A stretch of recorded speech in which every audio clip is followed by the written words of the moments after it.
All right, let's go ahead and call this meeting of the Isani Committee of the Whole to order. If we can all rise for the Pledge of Allegiance.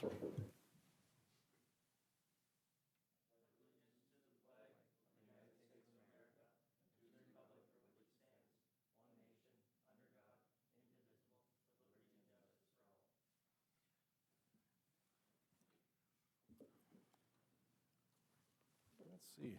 During roll call, we have everybody present except for Councilman Lundin, and I think he was planning on being late. I know he's trying to get here as soon as he can. I don't know. Yeah, I think he was planning on showing up sometime around 6:30. Is that what he was thinking? Okay. So I know he's getting here as soon as possible. Give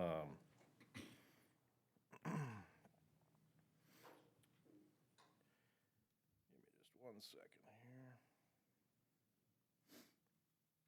Okay. And we've obviously got some staff people missing as well. We've got Stephanie, I know, was out sick, and Josie's on vacation, and so some of these things that I'd kind of planned on talking about, maybe we'll have a little bit of a light conversation on, just because it's, without having them here to kind of bounce some ideas off of, might not work out real great, but, so moving on to E1, the election voting process, continued discussion. This was something that I had brought up, at the last committee of the whole meeting, or maybe it was actually a council meeting, I think is where I brought it up initially. And at that time, we had kind of just started talking to the county about, kind of what we were looking for possibly doing. And really our two questions were, are we able to hand count a couple of races in our precincts to verify that the paper ballots are matching what the machines are counting? And then the second question, is it possible to get what they call a cast vote record, which is basically just a PDF image of the ballot, no personal information or anything like that, but just, a ballot that you could post to the website to show that, hey, here's, we verified the machines are counting as they should, and we've got the image here to show the ballots, and you could, look at those and see how they were calculated. So, so that was really the only things that we were asking about, and at that time, we'd really just gotten kind of a, I'd say sort of a canned response, I guess, from the county would be how I would put it. Would you say, Jaden? Kind of just when people ask about things, this is kind of what we send. And then we dug a little deeper and got a little bit more in-depth on things. And basically, and you guys maybe could help me out, the county auditor's position, is that something where it's an elected position or it's an appointed position? I feel like it changed to an appointed position recently, right? So do they answer actually to the county commission, or are they basically an independent, they're appointed by the county commission, but they're independent operators of the county commission? Do you guys know at all? Yeah, it feels like a little bit two sides of the same coin there, but yeah, so remember, the elected official up there would be the sheriff. Mm-hmm. And sheriff can, this is kind of the problem with that, sheriff can kind of do whatever he wants. They'll Right. set a budget, and the sheriff will be like, no, Right. and that's that. The auditor treasurer doesn't have that luxury. So basically, they answer to the county commission. That's They're, That's my especially understanding being as now well. that they're an appointed position, it's not an Correct. elected position, so we would have, Yep. if we wanted to make changes, we would have to talk to the county commission if we wanted to make changes at the county level, so. Okay, so then that leaves the door open then, but I would say just from her responses back, it's not something that she feels we could do in either of those cases, so.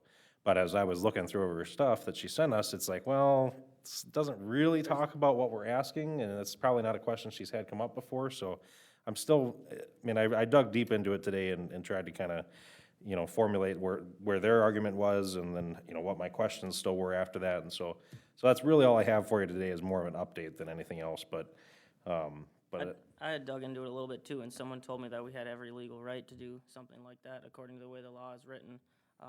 But the county might not know how to approach it because it's like you said, it's probably not a hot Right. topic in this county anyways. Right, yeah, that kind of is what I felt, is that it was more of like, here's And I do know she's looking in with the state too. Is she? Okay. She did let me know that. 'cause okay, I so she followed felt up the with same her. way then, that she maybe didn't have all, Yeah, so she every was answer? gonna follow Okay. up with the state. I haven't heard back from her. Okay, And gotcha, I have the viewpoint that I'm not gonna take no for an answer on this one. okay, So I think a lot of our voters are worried about that, so it's important for us to hold our foot down on this one. yeah. I agree, maybe we should spend a little attorney time if we need to. Or see what LMC has to say. Yeah, we got a little time now, Yeah. obviously. The reason I brought it up when I did is because there was some question on, you know, that new rule that they had made changes back in, I think it was June or July in the summer, where if you had gone to electronic voting systems, you couldn't go back. Well, that point had already passed because they made that rule change, so that really, so we've got time, obviously, now to kind of hash it out, but yeah, I mean, it sounds like we're kind of still all on the same page, and I'll keep doing some digging. I've got some folks that I could ask some questions of probably before and if, it sounds like she's doing some more digging actually too, so, What we'll was- just have to follow up there. What was the name of that, that citizen that was in here last time? Was it LJ? or- I don't remember his AJ, name. yep, AJ, and he's yeah. from Athens He- Township, actually, Yeah, but he seemed to know quite a bit, so. Yeah, yeah, so, yeah, we'll keep doing some digging and stuff, but there was a lot of questions there that I kind of still had unanswered, and so I've got that formulated here now, and we'll keep following up on it and wait to hear back from her probably, and have our responses ready when she does get back to us, so. But if we could bring that up on the next committee of the whole meeting too, and then we'll just kind of keep plugging away with it here, but. Sounds good. It's a lot of information when you start looking into that, you know, state statutes on this kind of stuff, and, Of course, they make You it know, confusing. yeah, well, I mean, she said, well, we don't collect the cast vote record, well, then why does it have, you know, one of the things that she referenced had specific language talking about a cast vote record, well, why would that need to be in there if you're not collecting it, and so, I mean, it's just, and maybe there's a good explanation for that, and we just haven't got it yet, you know what I mean, so I'm not saying that there's anything nefarious going on, and she's doing the best she can, I think, to answer the questions we're asking, it's just not common questions to be asked, so. There are several other counties that do the cast vote records, Is there? Yep. Yeah. so you And sh- can. And she was put saying, those on well, the we're not website. gonna do it unless we're required by state law to do I- it, and we're not required by state law to do it, so. I think they should be doing it to be Well, transparent. right, I think, and that's where we My could ask the opinion. county commissioners to say, hey, you know, could you put some pressure on here, so. I am Yeah. fairly certain the county commissioners would be okay with that too. I would just- think so, yeah. Just based on that commission.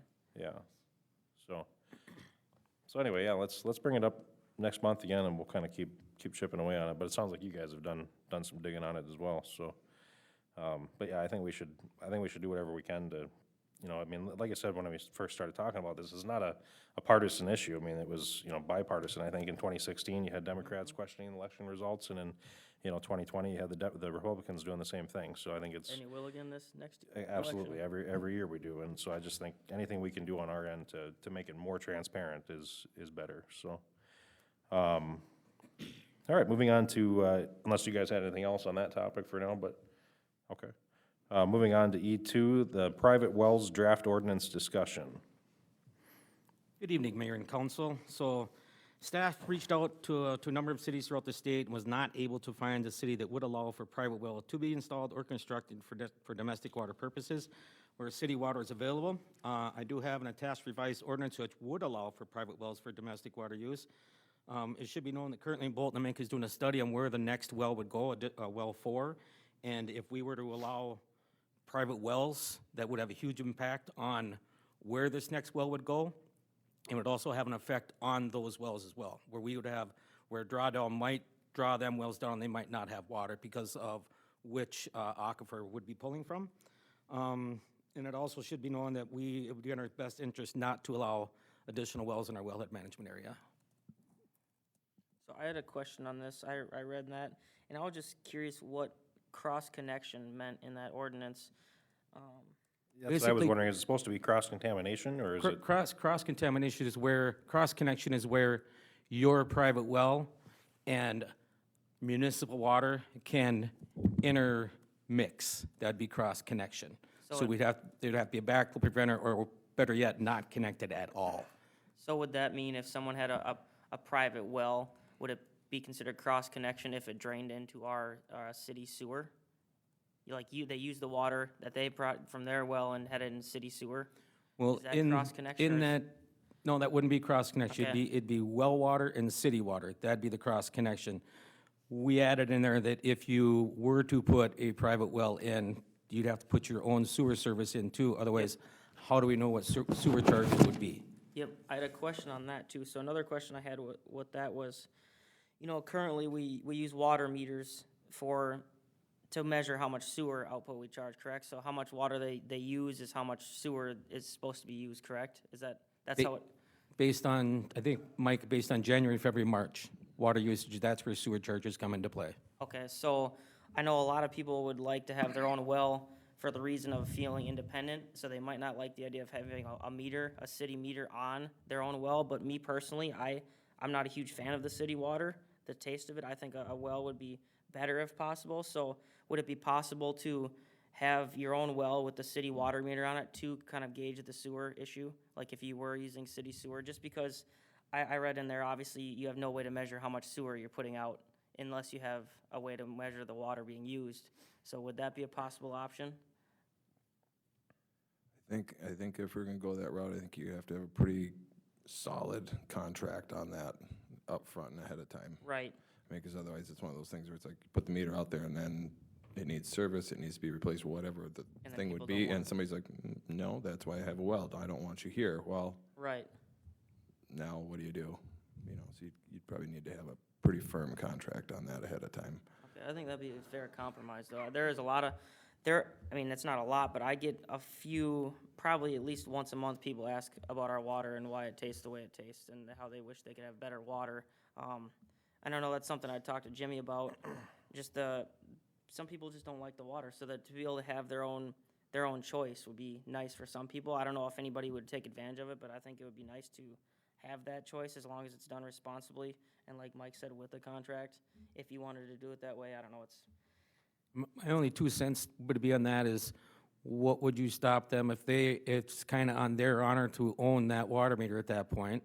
And how do you stop them from tampering with that meter, doing something with the meter, pulling the radio off it or something like that, and that not being measured?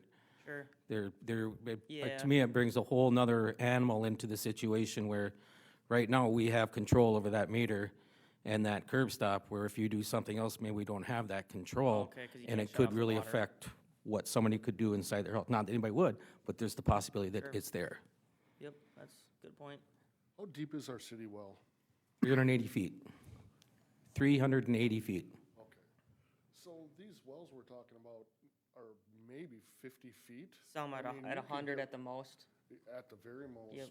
I mean, I can't see cross-contamination from 100 feet to 300 feet. That's what I was wondering too. I mean, isn't it like our about 20 feet or so down, we're hitting the water table there, aren't we? That'd be a drive point well. You're not gonna drive a drive point well 50 feet down. You're not gonna get it down that far. You're looking at, you're gonna hit water around here roughly 20 feet, right in that ballpark there, 17 to 20 feet, you know? And really to have that be domestic water, you have to go through a confining layer to make that water even really drinkable, to pass what our ordinance says it needs to pass as far as nitrates and coliform and that kind of stuff. So it has to go through that confining layer to filter the water out. How deep is that? Depends on where you're at. I'm not sure, but it not usually around necessarily means that you would meet through that. I just know that in talking with the well company, it's got to go through a confining layer for it to meet those requirements to pass those tests. Gotcha. If you look at, like some of the county houses that are for sale, it'll tell you the well depth. It seems like a lot of them are between 80 and 100 feet. So I don't know if that sounds accurate, but that's, My well at home is like 280 feet, but you can go on the Minnesota Department of Health's website, Minnesota Well Index, and it will show all the wells in the area and how deep those wells are. If your curiosity is how deep some of these wells are that are around, that'll tell you. And you know, I said it last time, and I'll say it again too, the majority of houses in town, if they go by what the standards are through the Department of Health, not gonna meet the setbacks.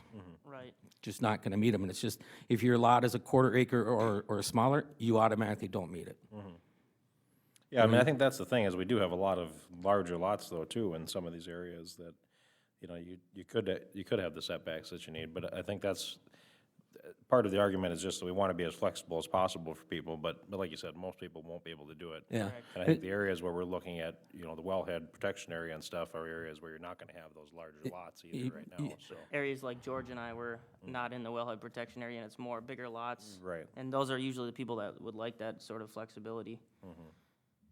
But, yeah, so the cross connection, can you just tell me how, or I guess contamination basically, so how would that work? You'd say someone were to dump chemicals directly down into their well and it'd permeate the ground and get into our city water, is that basically it? If you're well in your town, we wouldn't want them to ever mix. Right, Your private well and the city well, we wouldn't want them to ever mix. If they did, we would, if it was discovered, we'd want to shut your water off now and make sure that there is no, because your city well, if it's not passing, could affect the entire water supply. okay. Wouldn't that also be true for homes in the county though, that are still in that same aquifer and stuff then too, that are Just outside Yeah. the city limits. Sure. just outside of city limits? I mean, Sure, yep. So it's not like we're taking a risk that's not being taken, Everywhere you know, else. a mile that way versus, you Well, know. but it's a direct connection. It's a direct connection between city water and the well. That's the direct connection. Now, yeah, you're right, outside in the county, they could do something and dump something down their well or their sand point to get rid of something, if, whatever. That would affect the aquifer. This is something, cross connection is gonna affect your well with the city water. That's the connection. It's not the aquifer at that point, it's the city, it's the direct connection between your well and city water. With no in between. That's the cross connection. So how? How would that happen? Yeah, I'm just not, So say a house is already connected to the city water system, and then they add a well and plumb their well into the same piping in their house. Okay, Now they're directly connected and they're Yeah. backfeeding into our Yes, water. I get it. And gotcha. that's what we have to instantly kill and disconnect. yeah, Okay, yeah. okay. That makes sense. Yeah, then we were all thinking the same thing, it's like, well, it's in the aquifer, you're talking about the cross contamination or the cross connection, well, that's, A no. direct connection I like got that, you now. yes. Yeah, okay. Okay. So I know the sewer thing is gonna be an issue. Do you have any ideas how you'd do something like that? Would you take the highest sewer bill in the city and then charge them with that? Or, I mean, I don't know how you, I would just like to have something in place so it's flexible. I really don't think that many people are gonna do it, but if we allow them to feel like they can, if they really wanna spend the money. And really where this is coming from is the water meter change out and just wanting people to Yeah, have flexibility and flexibility. have a choice, you And know, then, so. and then I also hear a lot of complaints about the water, and that's something I've been meaning to bring up. I don't, you know, it's just preference, I should say, with water, so. Just to answer your question, Counselor Merrill, my utility manager is gonna dig into that, our Okay. breakpoint chlorination. We're getting through this whole meter change out and stuff like that, that's kinda coming to a close. We're getting our last meter, one of our last meters installed here. So it's gonna give him time to dig in that breakpoint chlorination and why do we have some of the taste and odor issues in our water, and he's Okay. gonna dive into that. That's Okay. gonna be one of his main roles is to look into what we can do. I know that ammonia has an effect on our water, so that we're gonna dig into some of those effects at what our water makeup is and what we can do. Great. And believe it or not, when people say they smell chlorine in your water, You need to add more, yeah. It's weird. turn the chlorine up. Yeah. Yep, yep. And when you can take a pitcher of water, put it in your refrigerator, and the chlorine will dissipate out of the water. So that's another option for people if that bothers them and whatever. You can do that, make ice out of water that's been in the refrigerator and let the chlorinate dissipate out of it. So there are other options for that. Sure, okay. So in city code, we do already have something in place for, sort of unknown sewer use, right? Yeah. So if somebody moves in June, well, we've got to charge them sewer, but obviously there would be irrigation use, especially on a new home. So in code, it's just, you're getting charged 3,500 gallons as your use for sewer until you get all the way back around the calendar, get through that 3-month winter period, and then it would adjust based on that average. So, Okay. I mean, 3,500 is what we already do and have been for, Is that kind of the I couldn't tell you average? how long. Is that average, or that seems low? Is that? or how did that 3,500 is a number set come up? number. There are lots of homes that do less than that, Okay, yeah. Plenty of homes that do more, but, right. yeah, I don't know how that was determined originally, but it's been like that for as far back as I can tell. Okay, That's kind of what I was thinking more, is if they do want access to the city sewer, I mean, because they probably don't want a meter and stuff either, so. right. Could we just come up with a number that is the average for the year? I mean, maybe we just take the overall average from January through February of that year, and that's what it is for that season, or, for the next Yeah. 12 months, March through February or something is. Yeah, I mean, otherwise, the 3,500 has been what Yeah, has been that's the fine. case for That's fine too, yeah. pretty much every home, as far as I can tell, Okay. far back in time. So, And you just hope they're not using more. Yeah, well, I guess I was just gonna say, you have a situation where it's constantly running in some way, and now we're having to treat a significantly more amount of water without Right. having any idea where it's coming from because we aren't able to meter it or verify that that's why we're having to treat extra water. Just yet another, Variable. issue that can come up, I'd like to see us do this. We have a lot of properties that have their own wells and their own sewers. It'll just be one less hoop for them to jump through if they just want to replace it instead of hooking up to the city system. Save people a And lot of I'd like money. to have to go in front of city council and talk to us and be reasonable. I mean, if it makes sense, we're gonna do it. It's not like it's a free-for-all. I like the idea. What do you think about the sewer situation, though? What do you think about the sewer access? Would you say that, if you wanted to use city sewer, Point blank, I think it's way safer for people to use city sewer than septic in town. I mean, you could have leaks, and that's really contaminating your groundwater. So I think if we should definitely leave the option open for sewage treatment through the city. But like, I don't know how we come up with that. I think 3,500 might be a little lean if we're gonna go based on gallons. So I would like to see that recalculated or something. but I mean, Jason is right, you can. Yeah, you could have situation where you situations ended like up that. treating all kinds of water that you don't know where it's coming from then too, but. I don't have the exact number in front of me, but we used to have to test, private wells had to test water in town. And I want to say, outside of people that were annexed in, we had 20 to 25, maybe, that were testing their water. And that might be a little bit on the high side. And now we've got Fourth Avenue in Tyler and a couple other areas where people got annexed in. So that's really the number you're looking at, people that have a private well currently. Yeah, I know 3 of my neighbors do, or did, as of a couple years ago. Yeah, this, That testing didn't make sense. I'm glad I got in front of council and talked about it. It just didn't make sense. I guess I'm for it if we can figure out a way to minimize the risk, I guess, for the sewer treatment part of it. I don't know.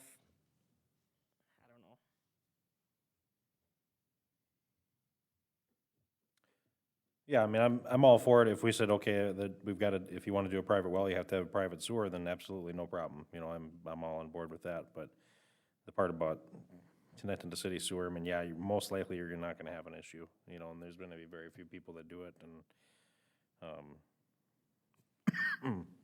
but there is the possibility of an issue for sure. So I guess that's a risk we gotta decide, is that a risk we want to take or not? I think it's,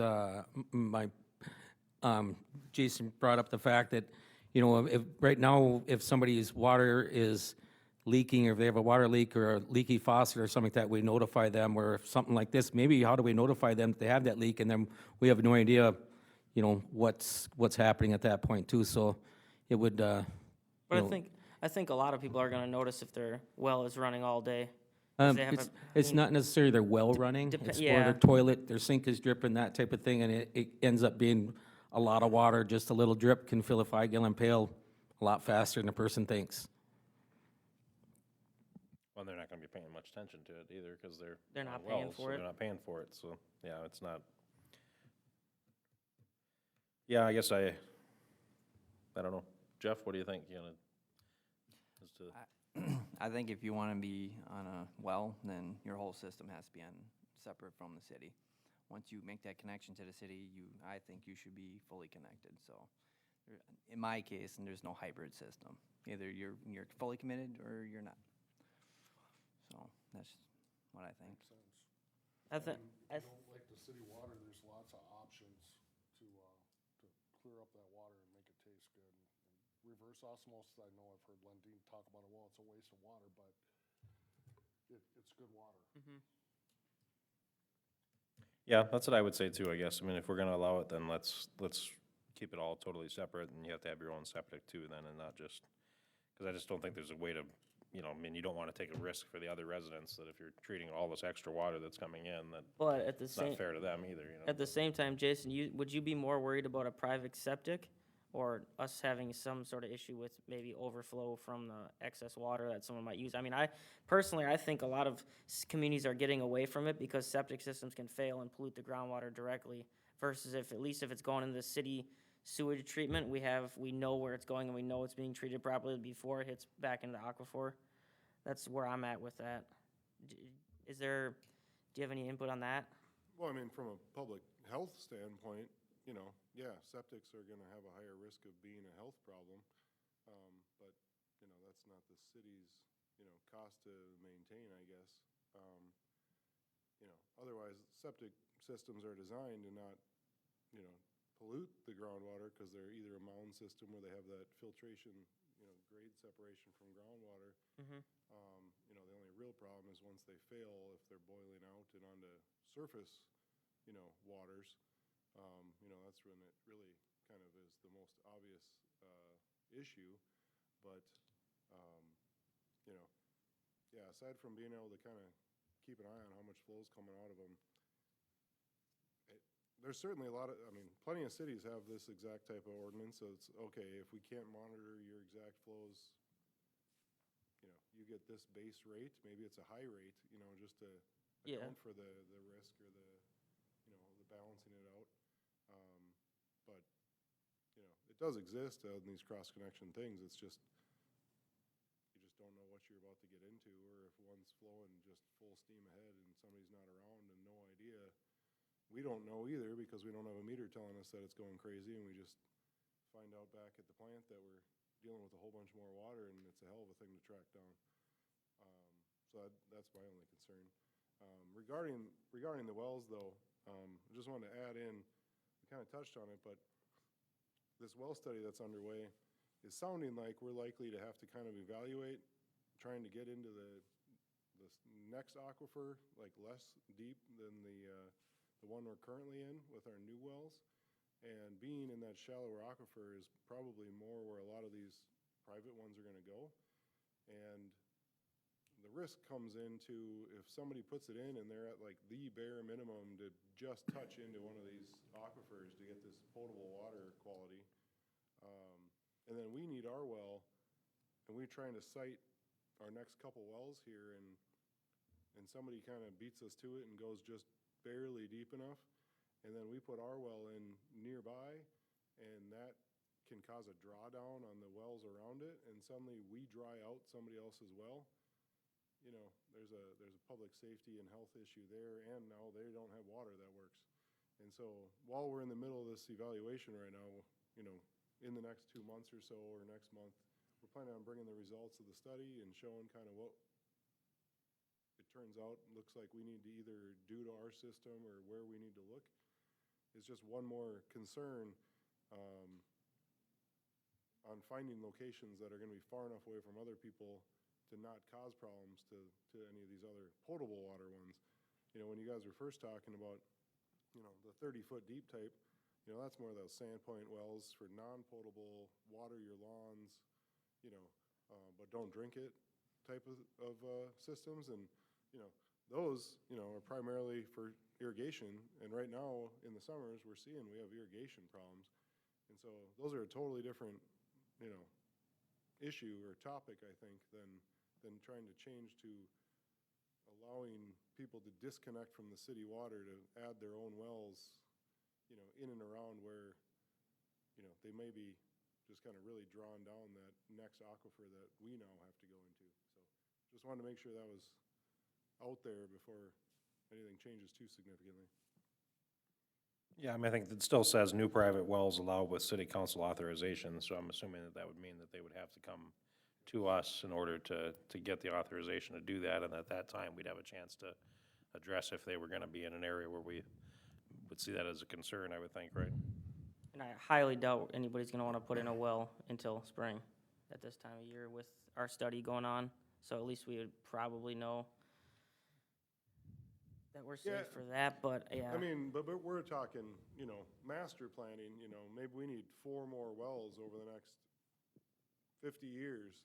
And it's just, you know, like we're talking some of these outer areas that are the bigger lots and things, you know, maybe they kind of start filling in more wells ahead of us. And then when we try and have our second and third additional well than we have right now, well, we haven't really sited it for another 20 years, but when it's time, it's, oh, now we got to go a mile further than we thought.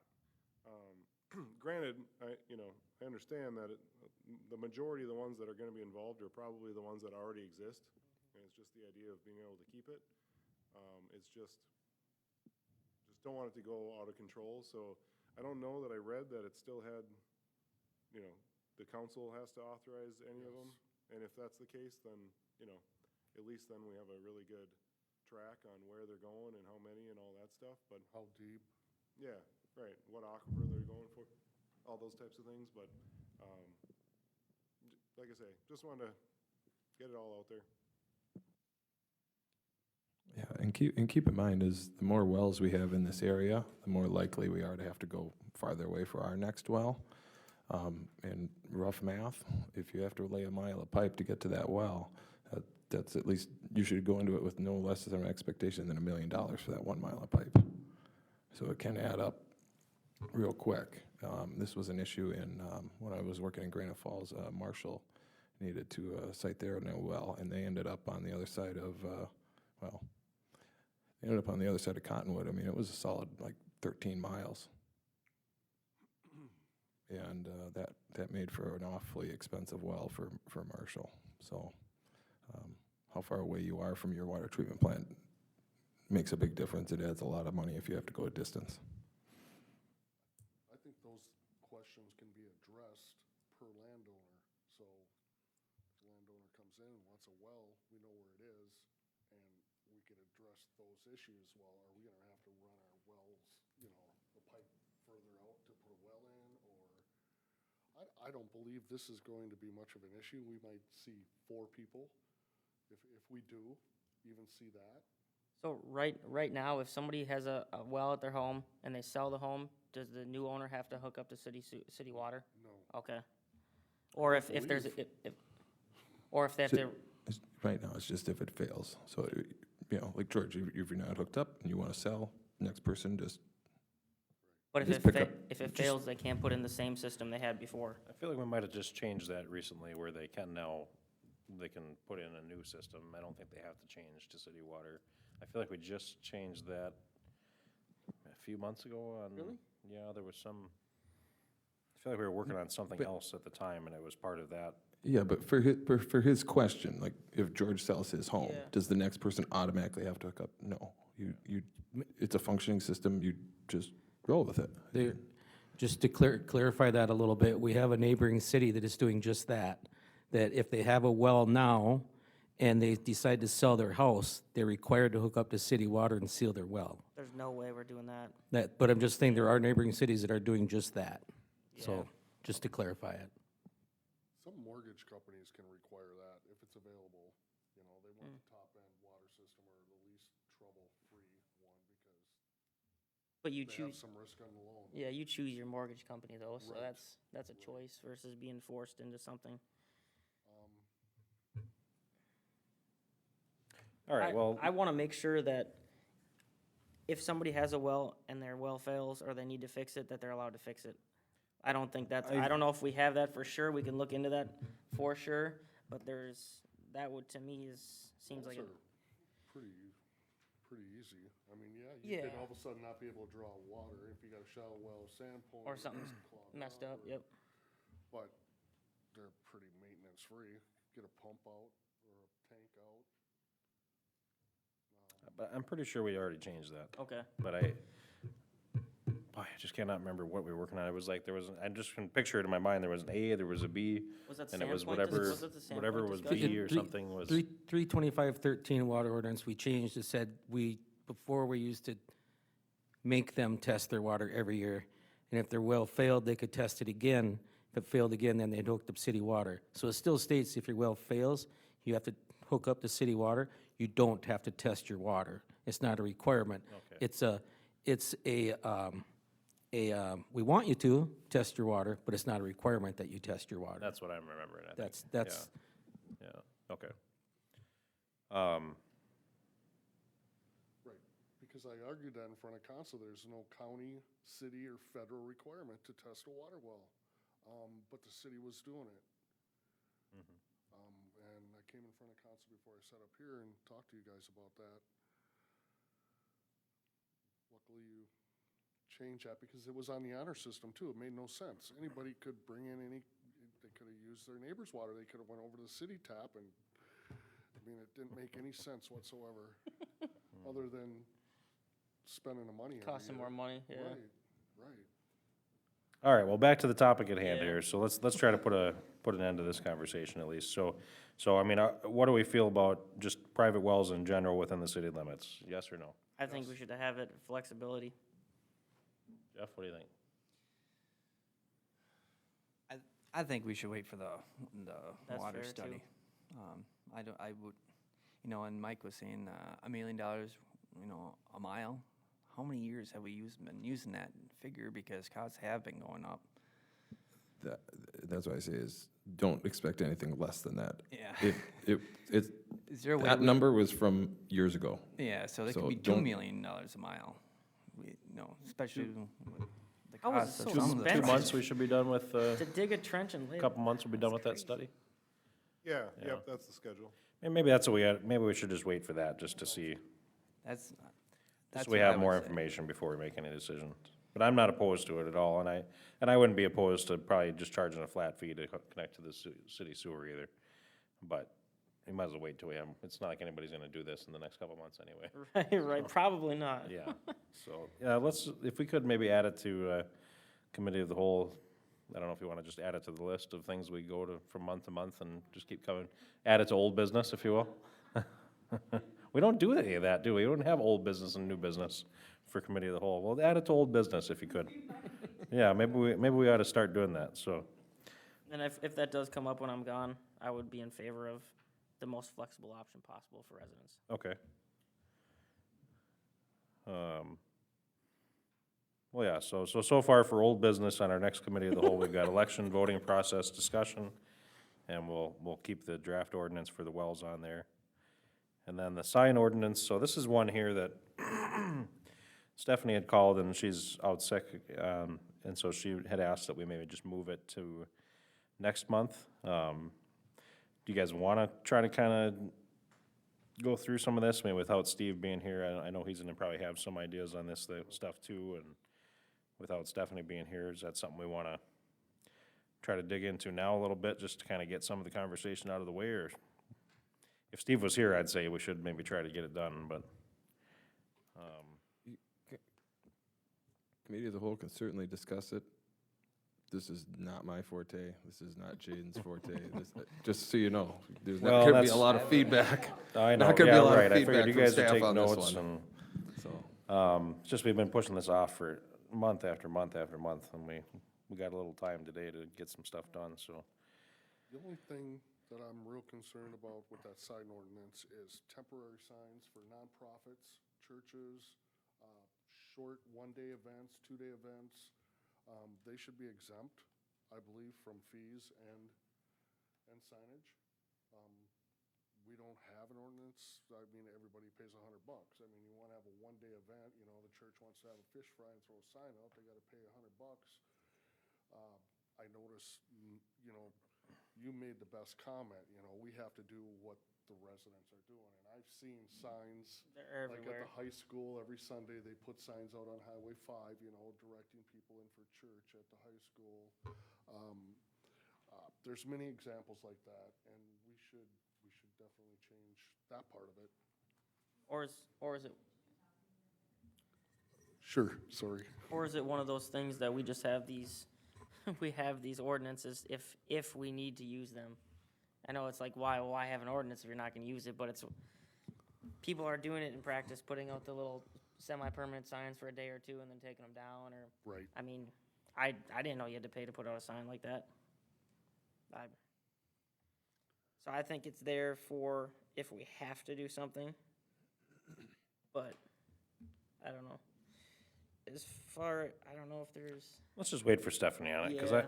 I got about 30 things here, and so, so everything is highlighted. yeah, that's what, I everything, have a everything few things highlighted too. on there was stuff that I had brought up a long time ago, so. Okay. And I'm sure she'll have some reasons why certain things are the way they are, that we'll say, oh, yeah, I guess, okay, so. So I don't wanna spend a lot of time just talking about stuff that we might not need to talk about. Okay. If she was here, we might have the answer to, so. So let's move on to E4, the homeowner association development discussion. So I guess, yeah, that's me probably. I guess I could talk about that one. I've been pretty adamant about this one. So I still think that HOAs should be required to meet city standard on all infrastructure. It just seems like a no-brainer to me.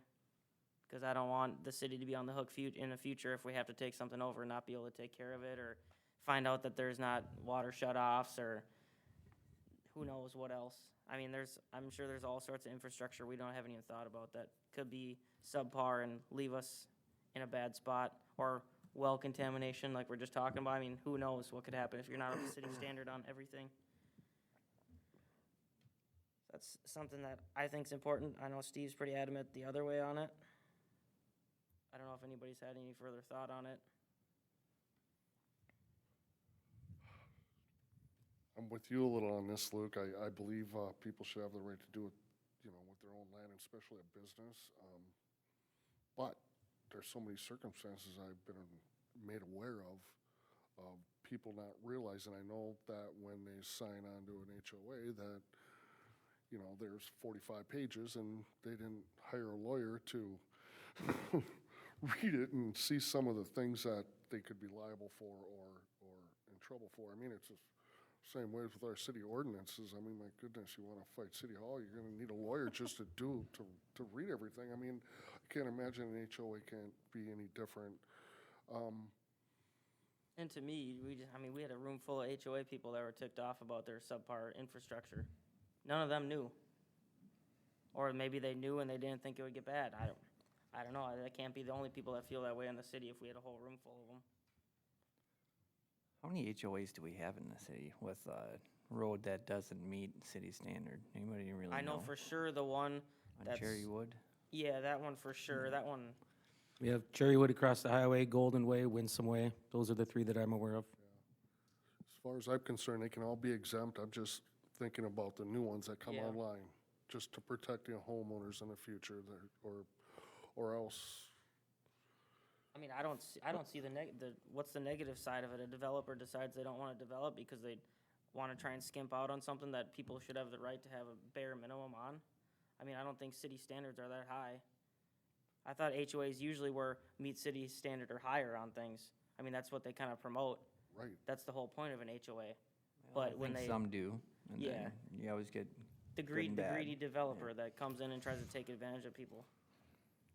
That's what scares me. I mean, I think that's one way to look at it, but I think another way to look at it is that some of these situations, the way the property is or the amount of space that Right. they have, they just don't have the ability to do it if they don't get some kind of leeway on some of these options, as far as the size of the street there on that piece of property that you're talking about on Cherrywood. I mean, that probably doesn't get done that way, or it's less houses, and that maybe it's not as profitable as it needs to be for them to even do it in the first place then, so. I guess I have the theory that do it right or don't do it at all. Well, That's- is it really done wrong? I mean, it's just one little issue. I mean, It is for those you know, I mean, residents, you though. look at like Golden Way. I mean, where do we have the waters? I mean, some of those things are just, I mean, the council at the time was told about it and they decided to Yeah. do it anyway. So, I mean, and still, the people can still come and ask. It's just we're telling them, if you're making the change that you're wanting to make, we're basically saying, that we don't do exceptions to the standards, but you can ask if you want to.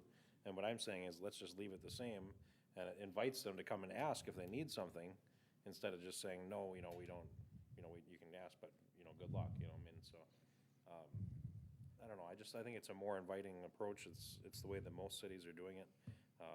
Stephanie said she reached out to 7 cities today, and they all do it the same way, where, I mean, nobody's suggesting to these folks that they go away from the standards, but they're, there's some flexibility there, and it's just kind of knowing. But my point was, is it Winsome Way there where we have the water issue, or is it Golden Way, or where the? Where there's no shut-offs on the street. Yeah, that's Cherrywood across, Oh, that is across the Cherrywood too, highway. huh? Yep. So really, both of those stories are from the same. See, I thought, Cherrywood over by on the other side of town. Yep, Gotcha, not the Cherrywood over that we were talking about before. correct, Okay. yep. Gotcha. So it's northeast both and- Cherrywood, E- but not East of 65. Yes, I see Past what you're the saying. Alano, So yeah. that's what you're talking about. So yeah, I mean, so at that time, I mean, when that was approved, I mean, those are homes that probably a lot of older folks are living in too, and it's transitional housing, that, you know, you're really gonna make it more difficult for those types of homes to be built. You know, I mean, you want ways for people that have lived in town here their whole lives to be able to transition to something else as they age. You know, I mean, that's, a lot of those homes are providing that type of a service too, and it just, sometimes the concept doesn't work if they can't, you know, if they don't have the space, and they could get it done with a little bit of help or a little bit of leeway. I mean, I just think we should be more inviting than just saying, you know, no, we don't ever do exceptions to the standards, and you can ask, but good luck. You know what I mean? What about just having minimum road width and cutoff for each water system? I mean, At the street. if we're gonna break it down like that, I would like to see Or at every, the house. Or at the every house. single requirement looked at, because there are things that we aren't thinking about. We're not builders, we're not engineers, I'm sure there's things that we're not thinking about that are an issue that we don't even know about. So if we did do it, something like that, breaking it down, meeting a minimum standard, I would be okay with that, but it's gotta be, we really gotta look into it. That's why I think it's just easier and safer to say city code. City code is there, and it's been years and years of development, and we know it's right, or works up to what we need nowadays. But I do understand what you're saying, Jimmy. It is kind of a, I just don't think it's Yeah. necessary. I mean, I don't have a problem with trying to uphold the city standards. I'm just saying that I think it's just, you take a more inviting approach that says, you know, we're flexible if we need to be in certain situations. You know, that's all we're saying when we but the leave it more the way inviting that it is. approach, I mean, you got issues on both Cherrywoods. The more inviting approach created issues. You know, so. I mean, do we know that it's really like a huge issue? I mean, how often have we had problems where they needed to shut down the water at all 29 houses? I mean, I suppose anytime they're working on the plumbing, I guess, Any of but I them. mean, they can shut it off at each appliance though, too, so I don't know. I That's mean, true. How often are they really having to shut it off to the entire house? I mean, pretty rare that I would even see that being an actual problem. But isn't those developments in the construction project approved by council? What'd you say? Isn't those construction projects approved by council? And That's the thing, is they have to come, they came, Yeah. even for that situation, they came in front of the council and that's and where I you think. told them But at the it's time, by- Sta- Yeah. Staff recommended not allowing it, and council approved it, and that's that. Yeah, and I know staff doesn't want it to change this, and I would like to see some of the ways that we can prevent that little mishap instead of changing the whole policy, because I'm beginning to, Well, what I'm change saying is sides a you little can bit. prevent it just by having them, because they all have to come in and ask for that special permission to deviate from the standard anyway. So, I mean, it's not like, I mean, we can prevent it just by what we're doing right now even. I mean, And they're just the- coming in and- and they have to ask us. Yeah, And that's, And there's not really anything that the council can do that a future council can't undo. well, right. exactly, the and only that's my other thing is, we could change the policy and then they could flip in 2 years and it could be brought up again and Yeah. completely changed, so. About the only thing you can do as a current council is make it harder for a future council. To make mess ups. I mean, you can make repealing something take more time, right? Having a policy is more flexible than a resolution, which is more flexible than an ordinance, right? But I mean, if future council wants to undo it, it's gonna happen.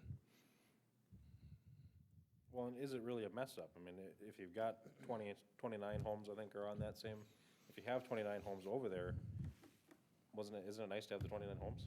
What if you wouldn't have had them otherwise? I guess to me, it's when you see people here and passionate about something, that says a lot about what the city. Well, those what the people weren't community here, wants. but it's not like they came in on their own, you know, just to complain about homeowners associations. They were here to complain about, Yeah, they weren't even complaining, they were just here to ask questions about the apartments that were Right. going in. They wanted to make sure we had a berm, you know, and a fence and trees behind the apartment buildings. And that's why they were here. I mean, they were boisterous about their situation with the homeowners association, because it ended up being kind of a rotten deal, because their homeowners association collapsed or whatever, but I mean, it wasn't like they were here for that purpose, just to complain about homeowners associations. And we haven't had people complaining about their 29 houses on one water shut off, or, you know, anything like that, but. How did that come up that we found out about that? Wasn't there concern on that street? Or why did that?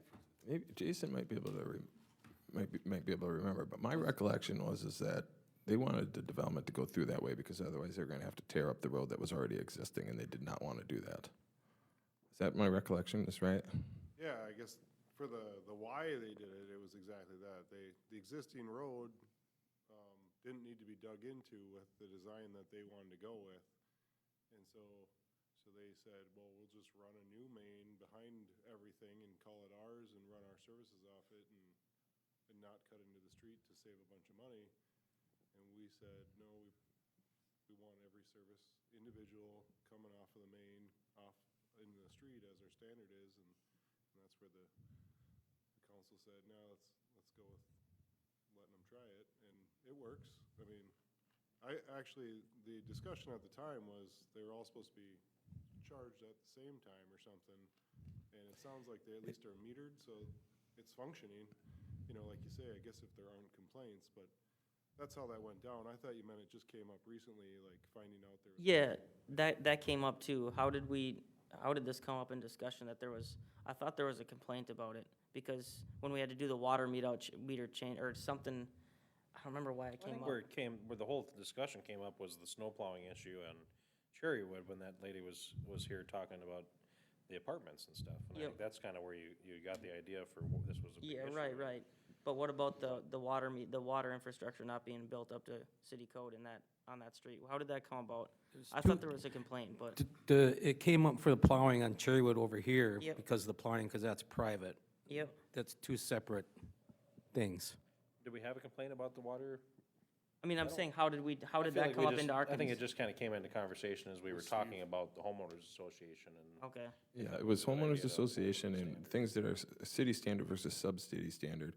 That is one of the items that is not to city standard. okay, so we were So it talking, got looped in to the, we were talking previously about wells and public drinking water safety. I mean, if infrastructure under a housing development isn't built up to city code, and you have some major catastrophe happen because of it, and it messes up our well water, I mean, isn't there a big risk with that as well? I mean, if we're not gonna allow individual people to have their own well, or if we're even considering not having their own well, why should we let an HOA, a developer, come in and do something that's not built up to city standard in that respect? I mean, what if they do their water infrastructure and it's totally not up to code and it freezes and pops and pollutes everybody's groundwater, everybody's water? I mean, isn't that I don't think that's really a fair example. That's not really the same thing that we're talking about. I mean, if it's not built, if the infrastructure's not built up to city code, how do we know? Well, we know what it's built up to. We know that it's built up to whatever we say it has to be. Even if it's less than city code, we as a council still have to approve it. So, I mean, it's not like we're gonna approve something that's gonna be completely stupid, I would hope. But You know, I mean, does anyone up here know anything about what code is required for sewer? I mean, if you call around and ask for the required sewer depth for a sewer coming from a house, nobody even knows. Even at the city offices, nobody has a set number. It's 4 feet to 20 feet. Depends. So, I mean, how, we don't know as council members what's built up to code. Steve might know, but what if 2 years from now, if we don't have I mean, Steve or? that's why we have Jason and we have Matt. I mean, that's to tell us that stuff. I mean, then they did do that, even with this situation that we're talking Okay. about with the 29 houses on one water main or one water shut-off. I mean, they told the council that at the time, and and I was trying to remember if I was on the council at that time. I think it was probably just shortly before I was on, back in 2018 maybe this was or not, something. yeah, this was not long after I got here. Yeah, okay, yeah, so it was probably just before I got here too, but I probably would have approved that, you know, I mean, if it wasn't gonna happen without that, I probably would have said, well, yeah, you know, let's get it done, so. Yeah, otherwise, I mean, not to interrupt, but, you know, that is literally site plan reviews, you know, this would be considered the same type of thing, you know. We're reviewing every site of every development, every commercial business, making sure that it's designed to function, but once it's private ownership, you know, maybe the material type doesn't quite meet our standard, or, you know, a few other things like that, that it's private, they own it, but we make sure that it's gonna function. You know, we review all these site plans, everything that's going on to make sure that it should work. It's just whether or not, they're gonna use materials that meet our standards as well, or, you know, or are inspected to the same standard that we normally would. Specifically on Cherrywood, we did make sure they used materials that we approve as well, just in the off chance that it was gonna have this problem, that we're gonna be comfortable with the idea that it meets our standards for depth, material, construction type. And so specifically this one we keep referencing, aside from the strange layout that we wouldn't have really wanted to approve, we made sure it met city standards for the ability to function on our system. So, we try and do that at all times anyway, and we're the ones, that's why I guess you hire me to do those reviews, so that you guys don't have to know specifically all the rules and standards. I'm doing those reviews to make sure we have, good sites getting built in town. So HOAs are required to hook up to city sewer and water. Are they required, can they have their own systems? Can they have their own sewer system, their own water system? Well, I guess I don't believe so. Maybe that's part of a development agreement type of thing and what your guys' ordinance is. It depends on if we change the law of wells and sewer Right, and yeah. city limits. Yeah, you might suddenly have 5-acre lots and their own cluster system. I don't know, I wouldn't recommend that at all, but, I believe right now that yes, any development coming in would still have to connect in, and it just comes down to that ownership of who ends up owning the road and the utilities, and, and has to maintain them, is, the only thing that's really been in question thus far. I guess that idea of not even connecting in, I don't believe that's an option, but. So let's play devil's advocate here. We let a new development come in, they pass through the site review, but maybe they use a substandard material, we don't have any control of that. 30 years down the road, when their system fails, and that whole street comes in here begging for us to fix it, because their HOA is dissolved, or they don't have the money, or the developer screwed them, or, so how does that affect the city? There's risk there, is there not?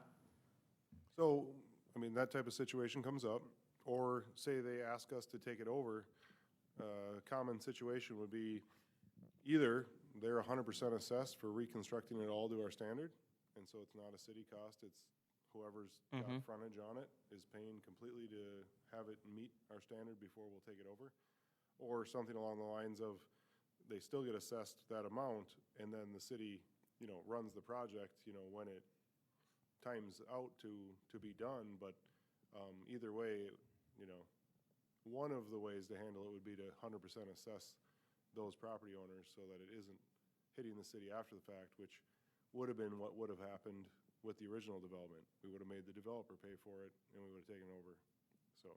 So now, basically, what you're doing is you're taking, if you have, say you have a developer that wants to save $10,000 and use subpar materials, because 20 years from now, he doesn't care. So now we're saying that we care more about developers than we do about our residents, and that's where it rubs me the wrong way, because there are so many contractors out there in every single line of work that'll skimp anything just to make more money, even if something happens in 10 or 5 or even 2 years, they don't care. And that's where I think we have to step in and make it harder for these people to do that, because, like I said, you're gonna have an issue where, say they use ABS plastic instead of PVC or whatever, I don't know exactly what they'd use that would be worse than what city requires, but what if it collapses? We can't leave somebody without city water, we can't leave somebody without water. That's inhumanitarian, that's probably illegal. So, and to assess them 100% of a huge expensive project to replace mains and all that stuff, I don't think that's fair, because a developer was just greedy. That's not fair for our residents. And that's why this really rubs me the wrong way. And I understand having flexibility and keeping it open, but at the same time, I think that flexibility brings in the wrong type of developer for what we want in our community. I don't think we're asking for much, just to conform to city standards on this. I don't think so either. HOAs. All right, well, let me kind of frame this so Yeah. we can kind of move on from this discussion. And I think I was the one that asked you to bring this back up, just because we were talking about it again, and Jeff Yep. being new and stuff, and that, we may have a different outlook on it now, but I'll just say again, it's not that we're favoring the developer over the residents, that we're favoring the property owner over nobody. It's, the property owner has the property. There are no residents on that property, unless he builds houses on it. So you don't have to worry about offending residents if he doesn't ever build a house, because he can't get a little leeway from the city council. There are no residents if he doesn't get the leeway he needs. I understand that. So, there won't be any residents to worry about if you're not flexible sometimes. So, so that argument, that one kind of drives me nuts when you say that, but I mean, it's a fair, I get where you're coming from, but, I don't like upset residents. I'm here for the. Well, right, and mass residents. eventually there would be residents if they can get the project done in the first place, but I'm just favoring, if you own the property, it's your property, you should be able to do how you see fit, and if you're coming before council and the council gives you approval on a little bit of a variance or something like that, then. So why can't we make it the other way, that they have to come? Yeah, in and for I the think variance? that's, let me just frame that so we can kind of answer that question, because that's really what we're asking is, okay, Yeah. do you think that we should say in our city code or in our ordinances or pass a resolution maybe that just says that, this is the standards we try to follow, or something that, whatever, however you want to do it. Do you favor some language that says, we want to try to uphold city standards whenever humanly possible when it comes to homeowners associations? Or do we want to leave the language as is, where it's, they have an opportunity to ask for a variance, and, we are inviting to at least hear those requests, you know what I mean? So, I guess I'd like to make it a little more, so that somebody that's just greedy and short-term minded isn't, there. Someone that's greedy and sees that is gonna think, well, shoot, I don't know if I can get by with that, versus someone that's honest, I think would be more likely to come in and give us a realistic thing, because, if you look at businesses that come into town, look at Alina, they had to get a variance to build how they built because they're too close to the street. Businesses have to come in to get those sort of variances, even though they don't meet city code, and everybody knows, that develops, knows that you can get those sort of things. So I don't think it's unreasonable to sort of set the bar a little high and then work down versus the other way around, because it takes the human variable out of it. There was that stuff gets by council. If you have a council that's just wants to get through the meetings fast, stuff gets by. what are you asking to do then? So I would like to make it more strict so that they are required to meet city code unless we approve a variance. The way it's worded now, it's kind of light-footed. It's not really, I don't know. Well, that's essentially what we do, isn't it? What do you really want to achieve? What we do, they come in, they just give us the whole plan. And we're supposed to look through all hundreds of pages or whatever and know it all, and then we approve it, right? Well, this would allow us, or keep us, the human variable out of it. We that way, if we don't read every single little thing, if we miss something, we're not on the hook for it. They would have to meet the city code, but if they can't, then it would be brought more to our attention. Well, Jason's doing the plan review, he's figuring all that out. If there's something that doesn't meet city code, he puts it in the plan review as a note or something that we should consider or have a discussion on. And then it comes to the planning commission, right? What are we really talking, if that's basically what you want, that's basically what we're doing, what do you want to change? Other than saying that, no, we're just, even when we do the plan review, we're not even gonna bring those to council, we're just gonna say, no, it doesn't meet city standards, go back and try again, right? That's essentially what we're talking about here, is do you want Jason to have to do that and just say, hey, this doesn't meet the code, the council doesn't allow exceptions, and, you need to go back and try again, or do we want Jason to be able to say, okay, well, this doesn't meet the city standard, but we'll take it to council and see what they say. I guess admittedly, I don't know exactly what the wording is of that, so maybe we'd have to read on that. It just rubs me wrong so much, just the fact that people can get away with it. Well, you They still only gotta get away blame with the, it with the council's approval. yeah, you still gotta put it on the council, because staff didn't want that project to go through with that.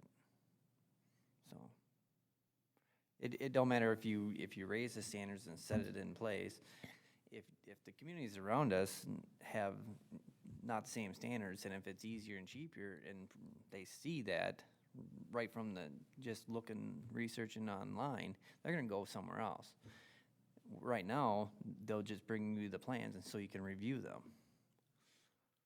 So, that's being more business friendly, but I put a lot of the issues with that HOA, with the road and the water, on the council that approved it. Sounds like the staff gave the red flags. Right, and that's kind of why So- I want to make it a little. You can put it on a Take the- developer all you want, but, they're gonna make money, and there's good ones, and good developers and bad developers, but, I still put it on the council. Oh, And so do I, and that's why I'm and trying to then keep that again, out of it. Even Jimmy, he'd vote for it, so. There's just issues that we're not gonna always see going forward, but So would That's what- you want to leave it how it is, or you want to make changes to make it more difficult for people, or? And that's the funny thing is, I've actually been able to think about it more and talk with, I do have, or have had family members that were developers, so it's kind of interesting to get their perspective too, because their thought is more like, they'll look at a general area, if there's too many hoops to jump through just by looking at it, they'll skip and go somewhere where it's a little more friendlier. But I guess with this, I just put it on the council. Staff brought the red flags up. So that's just my 2 cents. That's where I am. I would leave it the way it is, and the council's gonna, I mean, in reality, whether you make harsher language or not, the council's still gonna have the ability to do it. It just puts more pressure on Jason to push back when people do wanna ask for a variance, and that's really all it would do, is making a change. But what do you think? I mean, Luke, I bet you I know what you're gonna say, but George? No, You're no, not it's- gonna you guys throw know, rocks you- at it. Yeah. No, you Last guys- time I was singing a different tune, but, with being able to have time to think about it and hear the actual case that was going on, I've been able to think about it a little bit more, so. But how, that's I what- mean, how do you get council to not make those sort of decisions again? That's You just why depend on you- the voters to make the right choices on the voting? depend on I people really? sat in those Yeah. chairs and it's, everybody needs to start getting into politics. People need to start voting. Yeah, that too. Yeah. But the more people you have to run, the more options you have to choose the better choice. Yep. And so that's why it takes, some mess ups for, past councils, for people like us to get in there that are really looking at past mistakes. But, in 20 years, the council could be looking at what we're doing and saying, well, they screwed up. Well, nobody has a crystal ball, Right. so. And I think our council and our engineer's great, I just wanna say that, but I Mm-hmm. just I don't worry about us now, I worry about the future. Yeah, and I That's- thought about that too, is, we can, like Mike said, we can make it as difficult as possible, but if they have a future council where they have, 4 votes that are, lockstep, they're gonna overturn everything that we do, but that's just, Yeah, that's fair. that just encourages us to stay in politics. Not for too long, though. That's, Term limits, yeah, absolutely, but, we gotta start don't talking with our overstay kids. our welcome. George? I would like to see us make it as easy as possible for developers to come in here and not throw any roadblocks in their way. I guess we could, just let it ride the way it is. Hopefully, these people read their homeowners agreement very well. I personally could never, I could never do an HOA either. I couldn't Yeah. either. Okay, well, and we all know how Steve stands on it, so that's fine, we can move on with it, I just think it's important that the people that were in here have a voice through us. I think your heart's in the right place, Luke. Yeah, I just, all right. yeah, it's not, Ju- I get where you're coming from on the, Just strictly out of curiosity, we asked staff last time to look at other cities, and I would like to, when Josie and Stephanie. well, Stephanie did say that she called around to different cities, she talked to 7 cities, and they all do it basically the way that we do. So Okay.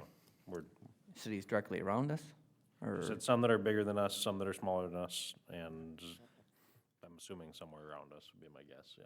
But Okay. usually that's what they try to do. All right, so we'll move on then from that one. And we don't have to put that on old business even. Oh, I Good think- I discuss, think- I good think we're- discussion over all but these I- times. E5, the Emerald Ash Borer draft ordinance discussion. Okay, Mayor and Council, this is coming back from October, Kyle. Staff looked at the ordinance and basically it's highlighted certain areas in this revised ordinance to be removed, in which the city doesn't have to do anything and residents can address trees as they please. The only time it comes into language is at the end of that in 264-14, where there's language there that says if a tree becomes into health, safety, or welfare concern or exists immediate danger, that the city can step in and have the tree removed or ask the homeowner to remove the tree. Right now, with this Emerald Ash Borer, there's a lot of trees that are gonna die over the next 5-6 years, and the way it states, we can force residents to take the tree down, or we're gonna come back and take the tree down and then make them pay for it. So it just kinda takes that out of the Doesn't loop. that sound like fun to get to do something like that? I guess for me, I see this as a fairly substantial problem, but obviously you don't wanna make people have to do something. Is there any way we could work say if there's somebody that has 3 ash trees that are infected and it's gonna be $5,000 to remove them, is there any way that, I don't know if this is messy or if you can even do it, if the city can give some sort of a loan that would help them to pay for it at the time, that way we can try and slow the spread of this? I mean, I know it obviously gives some risk to the city, but if that's, like, kind of during like COVID, we gave like business relief loans and stuff like that. Is that something that would be possible, so that we could maybe try and make an actual effort to nip this in the bud? I mean, I know you can't ever stop the spread, probably, but is there anything we can do that's a little bit more? Yeah, so when I was in Granite Falls, it was out there, we were talking about Dutch elm, and the city had spent quite a bit on that issue. One of the things that they would do is that if we had, there were some trees out there that were enormous, and so it wasn't uncommon to have a cost, 10 or 15,000, not 5, but like 10 or 15 for a single tree. In some of those instances, it would simply, the city would incur the cost and simply ask them to make payments monthly. Right? It was, look, we trust you, we took this off your property, you make payments, and if you don't, we'll assess that entire cost. Right. There were 2 problems. Is one, those agreements never required a set payment monthly. So I had lots of residents that would come and bring in $5 a month. Well, they made monthly payments. Now, $5 a month gets you nowhere when you owe $15,000. The other thing is that if we were going to assess that, right, let's say the person bringing in $5 a month stops, and we go, okay, well, it's been a year, all right, well, we're going to assess this. What should be the terms? Should there be interest? Should it be payable in 1 year, 10 years, 20 years? Should that have been the arrangement originally, right? No informal payment plan, just Right. we'll incur this cost, but we're now assessing you. I would think maybe like a 1 or 2 year deal would be appropriate. I mean, I just know that there's a lot of people in this community that if they all of a sudden find out they had to have $5, $10, $15,000 worth of tree stuff done, they don't have the money sitting there to do that. But, if they had a year or 2 to make up for that, I mean, I don't think we can just sit back and let it go. We'd have to make some sort of effort, best we can, to make people want to do it or able to do it if they feel like it's their obligation to the city to do, or the community. Well, here's where I thought we were kind of bringing it up with more of the approaches that we wanted to defang this thing and make it to where we were not required to take that kind of action, and we weren't required to necessarily fix it in our own parks even, because what we've talked about before is you've got like Legacy Park where there's tons and tons of trees. Well, if a couple of trees die there, it's really not the end of the world, but if we have some that, die in Matson or something like that, well, obviously those are more important to us because there's not that many trees in Matson. So we wanted to have the flexibility more or less to address it as we see fit, and I think that that's essentially what we had talked about doing with this. So as far as just changes like to language and stuff in here to accomplish that, what I was seeing was like 264-2. It said, the way that it's highlighted here, it says it's hereby declared to be the expressed objective of the city council to control and prevent the spread of these diseases, pests of shade trees through the enactment of this chapter. I think you could probably just say, this kind of borrows some language from the next section down too, but if you just said, it's the declared to be the expressed objective of the city council to reserve the right to control and prevent, and so that way if there was a situation where we had to do it, we have the ability to do it, but we're not forced to do it, right? So it still gives us the option, but it doesn't make it to where we're required to do it if we don't want to. So I think that would be, and that's just, under that declaration of policy part there. So it's not saying we can't do it if the situation were to need to be done, but it's saying that we're not required to do it, which is the way it's written now, we're required to do it. So that would be one change that I see there. Then on that 246.6, the other areas I didn't really see much of a problem with, but 264.6, if we put, let's see, where was I saying that? So instead of, the way it's nuisances prohibited is unlawful for any person to permit any public nuisance as defined within this chapter to remain on any premises owned or controlled by him or her within the city. Such nuisances shall be abated in the manner prescribed within this chapter. And I was thinking that if we just changed, shall in that sentence to may, that way it still leaves it open if there was a real nuisance where it was gonna be a public health safety type issue where, hey, this tree's gonna fall on somebody on the sidewalk or something like that, we may address it, but it's not saying that we have to address it, you know what I mean? So those were the only two areas, that I could find, I think that were really, where there was kind of teeth that we could take out, sort of, but I think with really just those small changes, I guess I'm on the other side of the coin. I think that I would like to see us try and stop or slow the spread. I mean, these trees, what happens is they get infected, the bug kills the tree, and then they move on to the next tree up to a mile away, and then it just keeps spreading and spreading and spreading, and I think it's sort of our responsibility to try and slow it within reason.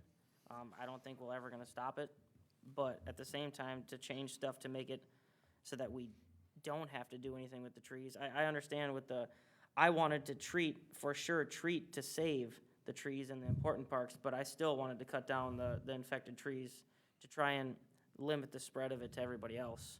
I mean, every community around us. I mean, it starts somewhere, right? And it's moved up. So somewhere along the lines, if there was a few cities that would have said, hey, we're gonna make this stop now, it could have maybe stopped. But it costs money, it costs time. But to me, I don't think we can just say, hey, I'm sure there shall has been as many green step cities as there are out there. I'm sure that they've Yeah, taken a look at some of these trees. could be, right. Mayor and council, I met with the Department of Ag, and we drove around town, and it was I was kind of caught off guard. We designated 20 trees that were confirmed at Emerald Ash Borer in town, and the part that surprised me was, I thought it was core downtown. No, it's downtown, is southwest part of town, it's northwest part of town, it's all over town. And those are just ones that we identified with Emerald Ash Borer. There are a number of trees that weren't identified, but if you can assume this ash tree in his front yard is already infested, has woodpecker holes 4 feet off the ground, that the 2 other ash trees in his front yard are also affected. So we're looking for grant money to have, our trees treated, and we have some, Matson Park has 1 ash tree, Neighborhood Hills, all the trees in Neighborhood Hills Park are all ash trees. So some of our smaller parks have ash trees in them too, not a lot of stuff in our right-of-way or in our, in our stuff that we would take care of. Now taking Legacy and River Bluff out of the scene, because we just know that there's something out there. There's too big to really identify all the trees that are out there. But it caught me off guard that we're not just downtown, we are boulevard trees along Heritage. It's way bigger than I thought. Well, and that's my point, is that how long have people been trying to stop this thing? Well, we were just told, a doesn't- few, like, It's just 4 or not- 5 months ago that It's there was not a gonna happen. You're not Yeah. gonna stop it. It's So- just a bummer that, 4 or 5 months ago, first confirmed at Emerald Ash Borer, it's like, that's been here for years, and it took this government office, Yeah. a certain government office this long to tell us. So, I mean, I just don't wanna sit, and it's not nobody's fault here. You can also go on the Minnesota Ag's website, and you can see on there what trees are identified in the state of Minnesota with Emerald Ash Borer that are confirmed. There's just, Morrison County just had some trees confirmed. It's really been kind of a slow roll up from the cities, and it's mainly transferred from firewood is how it's traveling the fastest, which is why we have a quarantine south of 95 not to move trees past there. So it's firewood is how it's transferring the fastest. I think we're just gonna have to manage the issues and take the safety concerns into consideration and do something with that, but I don't think,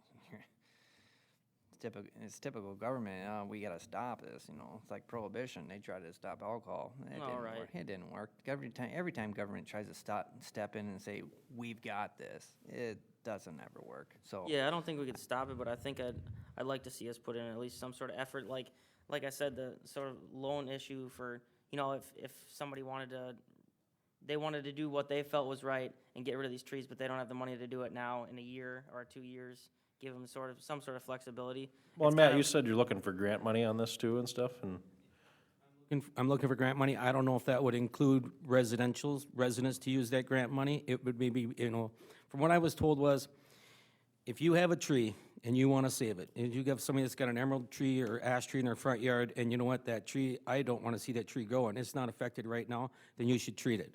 But that's not a guarantee, and it's inevitable that all ash trees will be dead. If you don't treat them, they're gonna die. They said 5 to 6 years at this point, it's gonna look way different. And I know there's residents in town, I talked to one resident who is actively treating his tree and has been for, a couple of years. So there are people that are doing it. Some people aren't aware. I did change in 264-8 here, it basically required a tree firm to come in and trim the tree. And, I removed that because it gives the residents an option to remove their own tree. And some of these trees are big, some of these aren't that big. Some of these are only, maybe 10 inches around. A couple guys in a week with a chainsaw could take a tree up like that pretty fast. They're not, but there are some trees in town that are in your backyard that are pretty big, that are probably gonna require a tree firm to do it. They're just too big on where they're at. Do we have any awareness program put in place yet for our residents? I haven't done a lot yet, but I was gonna write an article on that for the Isanian coming up here just to show residents. The residents that I have talked to, the Department of Ag, there are some flyers up front here at City Hall if anybody's interested. But when I talked to the Department of Ag, they gave me a whole bunch of stuff to, kind of write something up to kind of let residents know what's happening here. And I have handed out some stuff to that residents who have reached out to me, gave them that paperwork and said, here's how you identify it, here's what it looks like. And ironically, this time of year, I thought it was like in the summertime when it was easier to identify, but when I met with the Department of Ag, now is when you look for emerald ash borer trees. You can see that the canopy of the tree where there's woodpecker holes coming down the tree. And as you look at the tree and the tree gets to be 4 feet off the ground, if you're still seeing woodpecker holes, the tree it's done. Treating it is not gonna bring it back. Maybe we should get some Facebook posts out too, some really explanatory type posts on what to look for on both the oak and the ash trees. And how to treat. I hate to put any money into this. It's nothing we're gonna solve, and I hate to see us put good money into it, other than really making residents aware of what they need to do if they wanna keep that tree,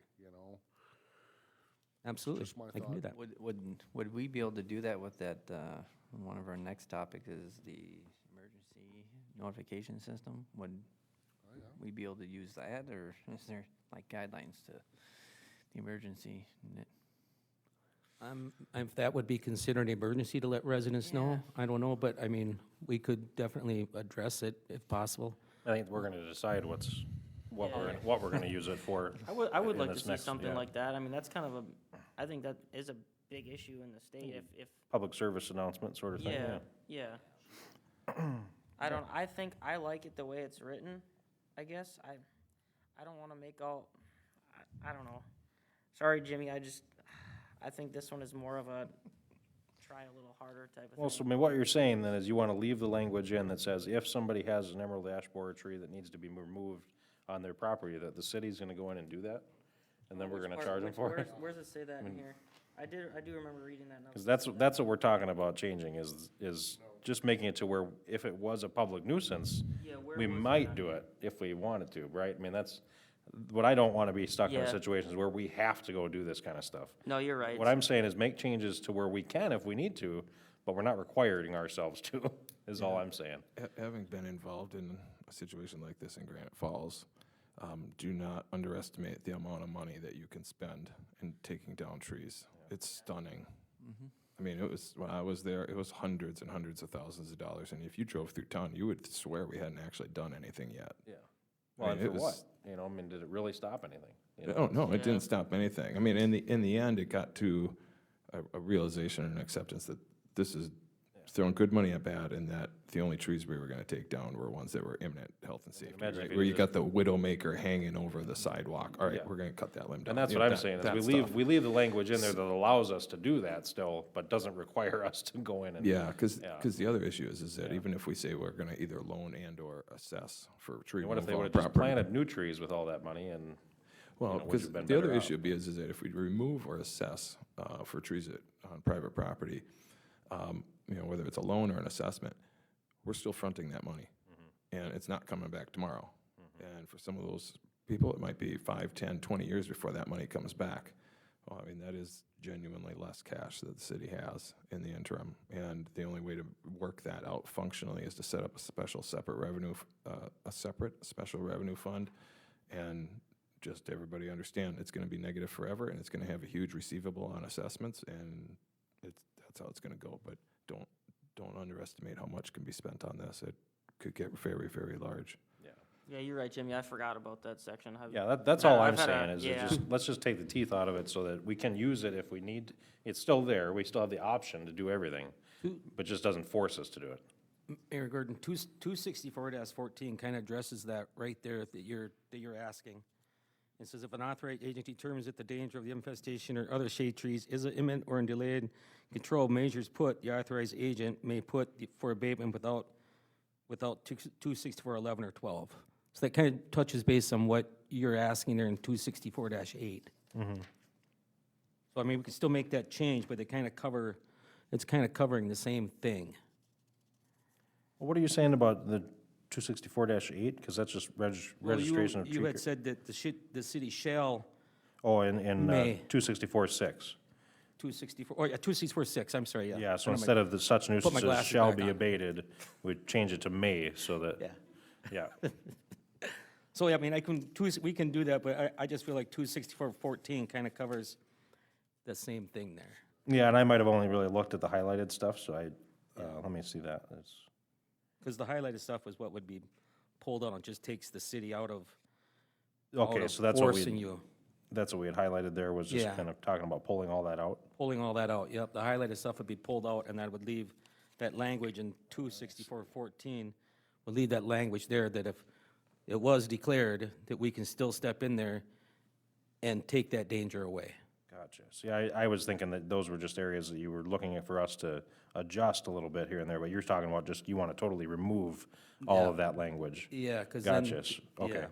So I thought you were just highlighting it to say, let's just look at these parts, but, Well, they kind of did I. coincide, Okay, they go back and forth with each other, one references another one. Yeah. So it just kind of, to take that argument out, gotcha. So you added in 264-14 then? I just amended that. Okay. I just adjusted that. So you adjusted that, and then we removed the rest of it, and that's gonna accomplish what we were hoping to accomplish. with Correct, yes. Basically So- taking the teeth out of it, saying that, hey, we're gonna, okay, well, We're yeah, not so I gonna come in there and- misunderstood what we were trying. Yes. I was trying to go on Right, edit we're- your edits. We're not going to come in there and take your tree out and make Yeah. you do whatever. We're giving you the option. But if that tree Okay. becomes a danger to the sidewalk or the street coming down, then we're going to have to step in there and work on getting this tree out of there. Yeah. So if we were to remove, say, 264-4, declaration of shade tree pest, is that going to get us in any trouble with the DNR or any organization that tries to slow these shade tree pests? Because I think if we remove that, it kind of says that we don't care about those things. And I think that's the perception of that.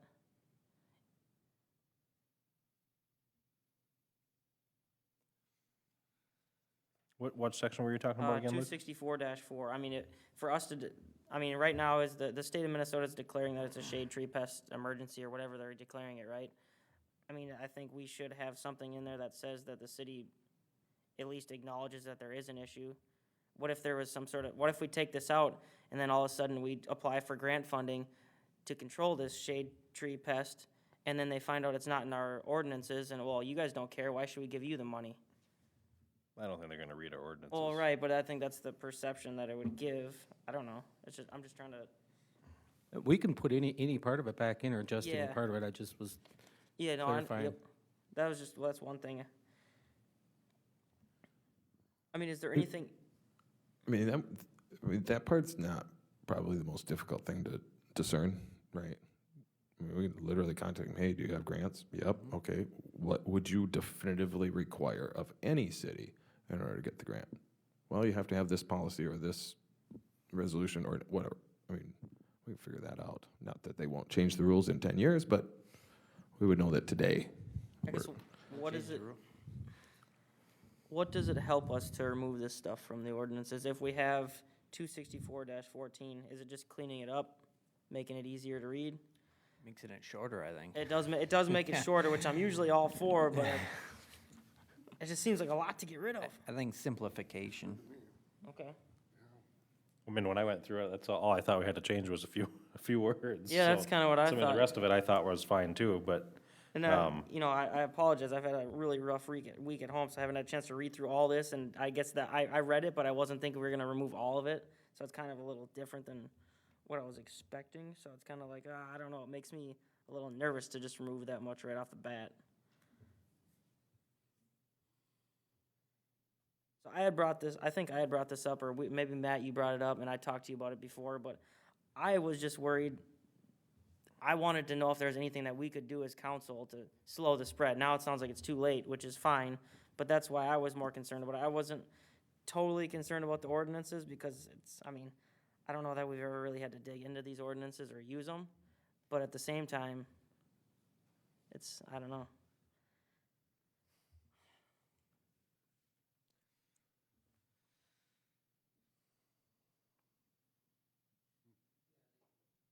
I mean, nuisance declared says that there's a nuisance prohibited.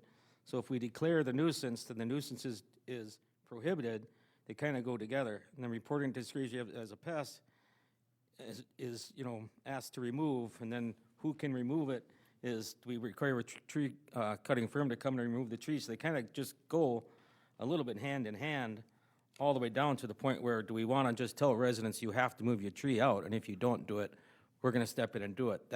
That's the part that they all kind of go together, and you kind of have to step and take a whole bunch of it out to decide that, hey, you know what, I'm not gonna come in there and make you take your tree out. You maybe can't afford it, maybe there's other options. Maybe, you know, depending upon, maybe you wanna treat the tree. You know, it gives them options instead of us saying, you know what, your tree has got emerald ash borer, now you need to take it out. You know what I mean? So that takes the teeth out of it and giving them the option that if they don't want to remove the tree right now, they don't have to. Where they all kind of, if you read through it all, they go together and they basically say, you need to take the tree out. I've identified it as ordinance has identified it as a nuisance. Nuisance is prohibited. Discard of the shade tree pest. Now you got to hire a tree firm to take it out. So all of that kind of goes together. And then it goes through the standard abatement procedure on what would happen to go to the city clerk and all this other different steps there, and that's just taking the blunt out of it and giving the residents the option to decide when you want to do it, you can remove it until that tree becomes a danger. Then we're gonna have to step in there and have that tree removed, and then you're gonna have to pay to have it done, but I'm not gonna make you do it right now. That's what it all kind of says together. I think that's a good approach. See, Matt, when I'm reading this 264-14 though, it sounds like to me that it's still referencing 264-11 and 12. And that sounds like to me like that's saying that we can go in by force and remove. Yeah, that should have been taken, 11, 12 should have been taken out too, of that wording right there, as you Okay. see that. Yep. Because that's that high cost of abatement, which we're taking out, that standard abatement procedure, which we're, you know, not forcingly coming in there and saying, you know what, this is what's gonna happen, and you get so much time to do it.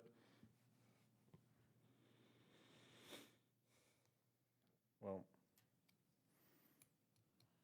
I don't know, it sounds like we were all kind of looking at this a different way. Yeah, We want to maybe put this on old business next time? yeah, I think so. I would like to. So, talk so, about it more.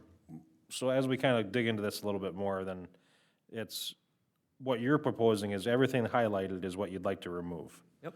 And then on 264-14, you'd also say remove the 11 and 12, the reference there, back to what we're gonna delete. Yeah, because, basically on that 264-2, does council want to have control over all the trees?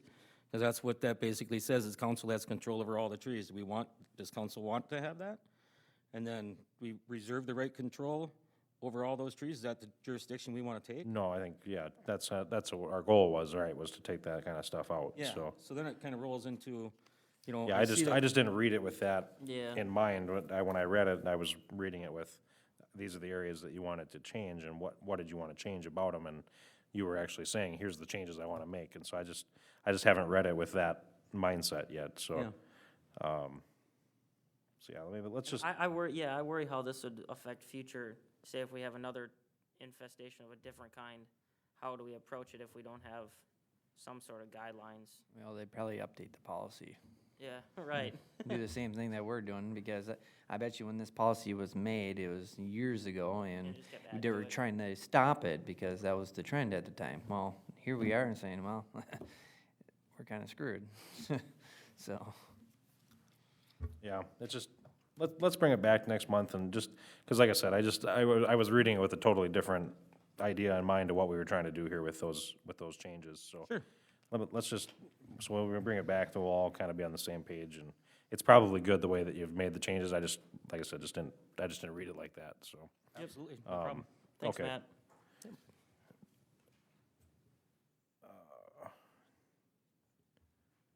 All right, so E6, the free day at Illuminate Isani. So I talked to Stephanie about this a little bit, and this is actually, Jeff and I had talked about this, was really Jeff's idea to bring up, and we had talked a little bit about attendance so far this year, which is over now, but we were $1,500 less than last year, and maybe, Julia, maybe you want to just kind of touch on some of this stuff. I guess I'm maybe stepping on your toes a little bit, so if you, maybe you want to just tell us about this kind of stuff, and then I'll add anything where I need to. Yeah, okay. So I pulled up the records on Monday, and yep, about that 1,500 short of last year from what I've found so far. is that ticket sold, or is that with all the sponsors and donating? Yep, that's just with the tickets sold. So that's just like the revenue that's been brought in so far, up to my knowledge. So do we know the approximate costs and the approximate revenues? I'm just curious if we broke even. That was the first question I had today when I walked in and asked them. I was like, did we break even? You know, because I'm just curious about that. Do you know if we're even close to breaking even, or how that looks, Mike, or? It depends on what your definition of break even Break is, even on you the, know, on what we put into it Are for, you trying to get, so we had like 40, maybe Mike, I should just let you talk, but did we put 47,000 that we had brought in last year that we had kind of sitting in the bank, and we said, okay, we'll reinvest that money, and I don't know if we had to use all of it or not, or, Yeah. you know, and then we had donations come in, of course, and then these ticket sales, but, you know, Yeah, I are you mean, looking mine- for a break even on the original investment, or are you looking? I'm looking for a break even this year. This year, yeah, okay. Yeah, my recollection was that council had approved a sort of like a one-year budget, right? Just like with capital improvement, you're really only approving 1 year, but there's data to understand how you arrived at that 1 year. And the basics was, yeah, we're gonna put a little more investment in this year and throttle it back in the coming years. So, yeah, off the top of my head, if I had to guess, did we break even this year? I would think not. Okay. I would think not. I mean, especially, I mean, you know, just the you know, racking and fencing and those types of things that, you know, we recognize if you keep renting that stuff, Yeah. you're definitely not gonna make it. But my hope, and I talked to Julie about this earlier today, is, yeah, my hope is that we're gonna throttle back the spending. And hopefully here in the next few years, we're gonna start seeing this thing go the other way. I think George had brought this up the other day. I think marketing is gonna be a big deal. We've been doing marketing, but you gotta keep revisiting that and kind of figuring out, is the marketing we've been doing the correct mix? And there's no end, no limit to marketing that you can do and where it can be and what it can look like and what it can sound like. And I think in the end, that probably ends up being the biggest thing, getting the marketing right. Has any staff tried to reach out to any of the local television stations and see if they'd come up and do check it out and do a live interview don't with know, the but people, I've- you know, the city staff? I don't think we did last year, but I feel like the year before, we did one with, I think Jordan Clemenson did. I an do believe interview. Jordan Clemenson did like an interview Yeah. type thing the year before. Now, he hadn't been here very long, we kind of threw him in the fire on that one, Yeah. but I'm pretty sure he did do like an on-air, I don't remember, it was 4, 5, 9, I don't remember what. But, Do we have I know last year, I think we used a cell phone data software, I don't remember the name of it, to look where people came from to visit. What was, is that called, I think that was part of the ticketing system. I Oh, think okay, they so went it's with a ticket- and we different one went this to a year. different one that Okay. was Yeah. demonstrably cheaper. Yep, got it. I Probably did there's some ask functionality, about that but- though, so so we only track the online ticket sales. A quarter of the ticket sales came from in town this is just online, but if that gives you any kind of reference, if it's similar to the walk-up traffic, about a quarter of the sales are coming from in town. Okay. So, or with, Stephanie told me that, but I guess I don't know if that's in town or if that's Isani zip code. you know, it could be just Isani addresses maybe is more Yeah, I accurate. think it was Isani's zip code, but Okay. I think lack of snow this year maybe Yeah. put a little damper. Lack on of it. snow and rain and. The and rain. Last year too, you were open, I talked to some people and they thought the attendance would be up because there was no snow. was nice So, weather, yeah. I don't know. Well, and this year we were only open 8 days, and last year we were open like 13 or something like that, right? Or- something like that, yeah. Yeah, but I think that was a good I think Oh, that's yeah, good, for sure, because you yeah. look at, we only Yeah. did $1,500 less in sales, plus you Yeah. had 3 nights of rain, so. But anyway, the question was, you know, should we maybe do like a free day at Illuminate Isani? And I wasn't picturing, you know, getting the food trucks and Santa there or anything like that, but I mean, just saying, hey, we're gonna turn the lights on Friday night here or whatever, and just kind of give people a heads up if they'd like to walk through, and, you know, it's anybody, you know, it's just a part of the park that day, you know, basically, and, you know, I mean, it's still gonna be fenced in and stuff, we'll have to open the gate and flip the lights on, and it's like 4 switches, Stephanie said, so. I guess if we do that every year, I would worry that people would just Well, wait. that was, Yeah. yeah, that was the concern, and so that was the reason that I got that information as far as where our ticket sales coming from. It's about, you know, 25% from my Sandy zip code, so. So yeah, if you do that every year, then is there a danger that you hurt yourself next year because people will just wait to the free day? Or do people say, well, you know, I wanna pay because I wanna go get the food trucks, and I wanna get my Right. picture with Santa, and I wanna have the whole experience of, you know, and I think we charge too much. I mean, that's I do just my, too. just walking through there and stuff, and I was just thinking, man, this is just $12, or I think it's $12, or maybe $10, but it's just, it's too much. I got a so. few complaints on that this Yeah. year. Even though it's bigger, people still feel like it's Yeah, not it's quite just worth the not- money, but it's so hard to. Not enough. So that's why I asked if we break even. I want to, my whole goal with this whole thing was to cover the operating expenses with ticket sales. And that's, I mean, I know we're never gonna get out, I mean, not never, but not right away, we're not gonna get out of the hole that was started a couple years ago. But I think if we stop digging the hole and we can be kind of neutral, that was my goal.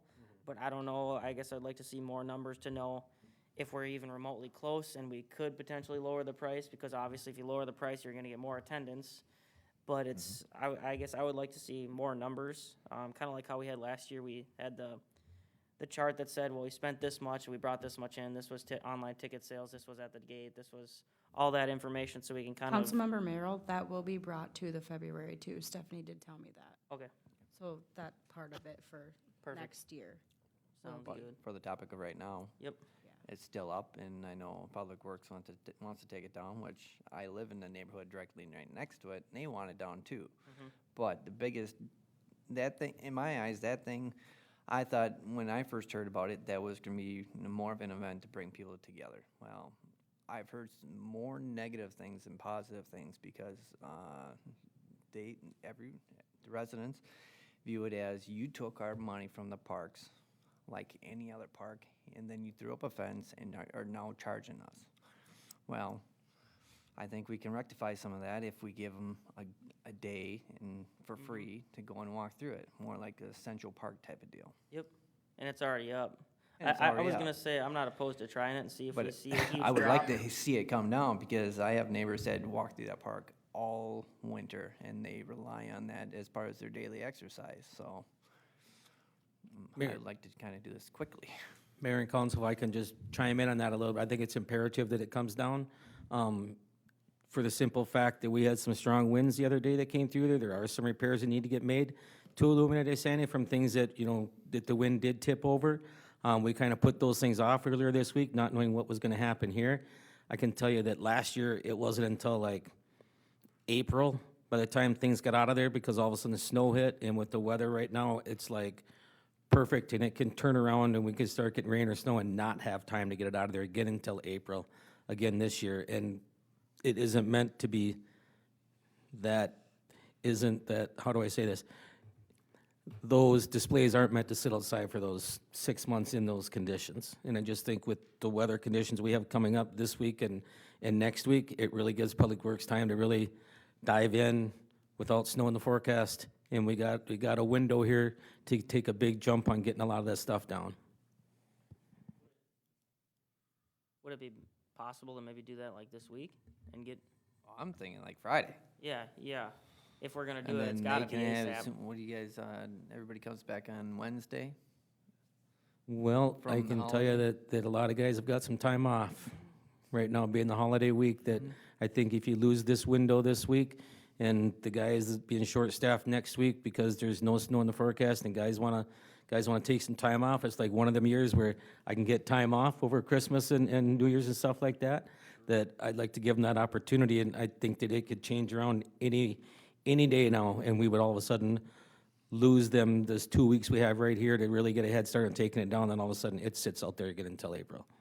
Because we can get dumped on with a bunch of snow, and then it's froze down, and we gotta wait for it to thaw. So if you had a rough guess on tear down time with maybe half the staff, do you have any idea what that would take? We started putting it up in October, and we just got it done the week that it started. We were making minor changes that Thursday that it started, like Wednesday, we were making minor adjustments out there, just fine tuning things a little bit, so if that gives you an idea, it took a month and a half to get it down. Now, get it up, it's gonna come down a whole lot faster than it went up, because we're not making adjustments and changes. Now we got a kind of a plan for wrapping lights up, and we got the crates we can bring out there. We're gonna have a drone fly over and take pictures of how it's set up right now, so that next year when it goes to setup time, we know where each one of those displays is at. We're not guessing where they're at, we know where they're at. So next week, it's gonna get set up, or next year, it's gonna get set up hopefully a lot faster, but it got bigger this year, and things changed. And I think that this 2-week window right here is imperative to really start taking it down and not get stuck with something. I'd love to give a free event as well, I understand that, but man, from a public works standpoint, this is a big window.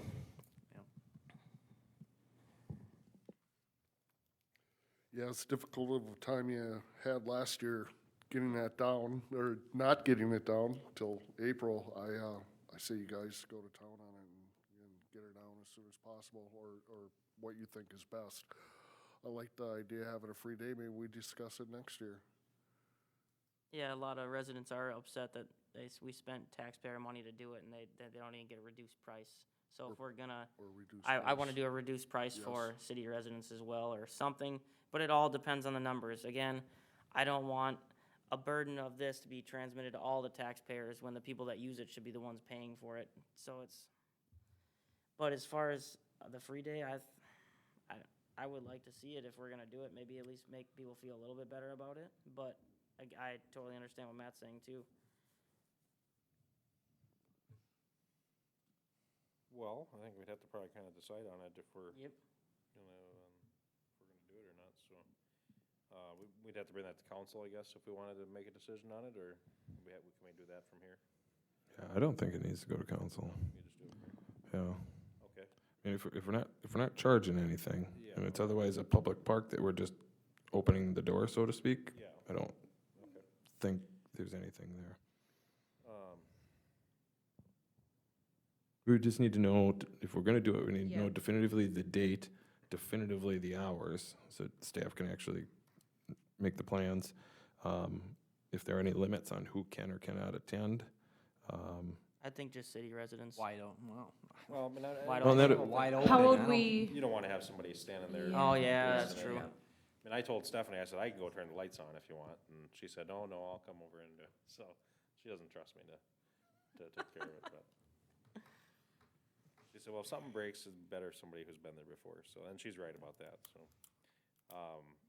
But, yeah, I mean, from Matt's perspective too, I just, Yeah. that's. We don't want it sitting out there. I mean, last year, like the second day it was there, we had freezing rain and we didn't have a chance. I mean, and that was frozen solid ever since. and council, if I may, there are people that bought tickets already. So there might be that That's true, backlash too. of those that have already paid Mhm. that Yeah, that's may good. be upset now that people, yes, there might not be the full amenities, but they're going for the lights. Yeah, that's a good point too. I don't know. George, you wanna go first? What do you think? I would say no. I'm gonna vote no for this year too, just because of timing and respecting Matt's opinion on that. But I think next year we should look into doing something for the residents. Yeah, I'm gonna say no on it for this year, I guess, too. I just think it's, well, I mean, I'd like to do it, but I just, Yeah, I would too. I think we should definitely with a plan.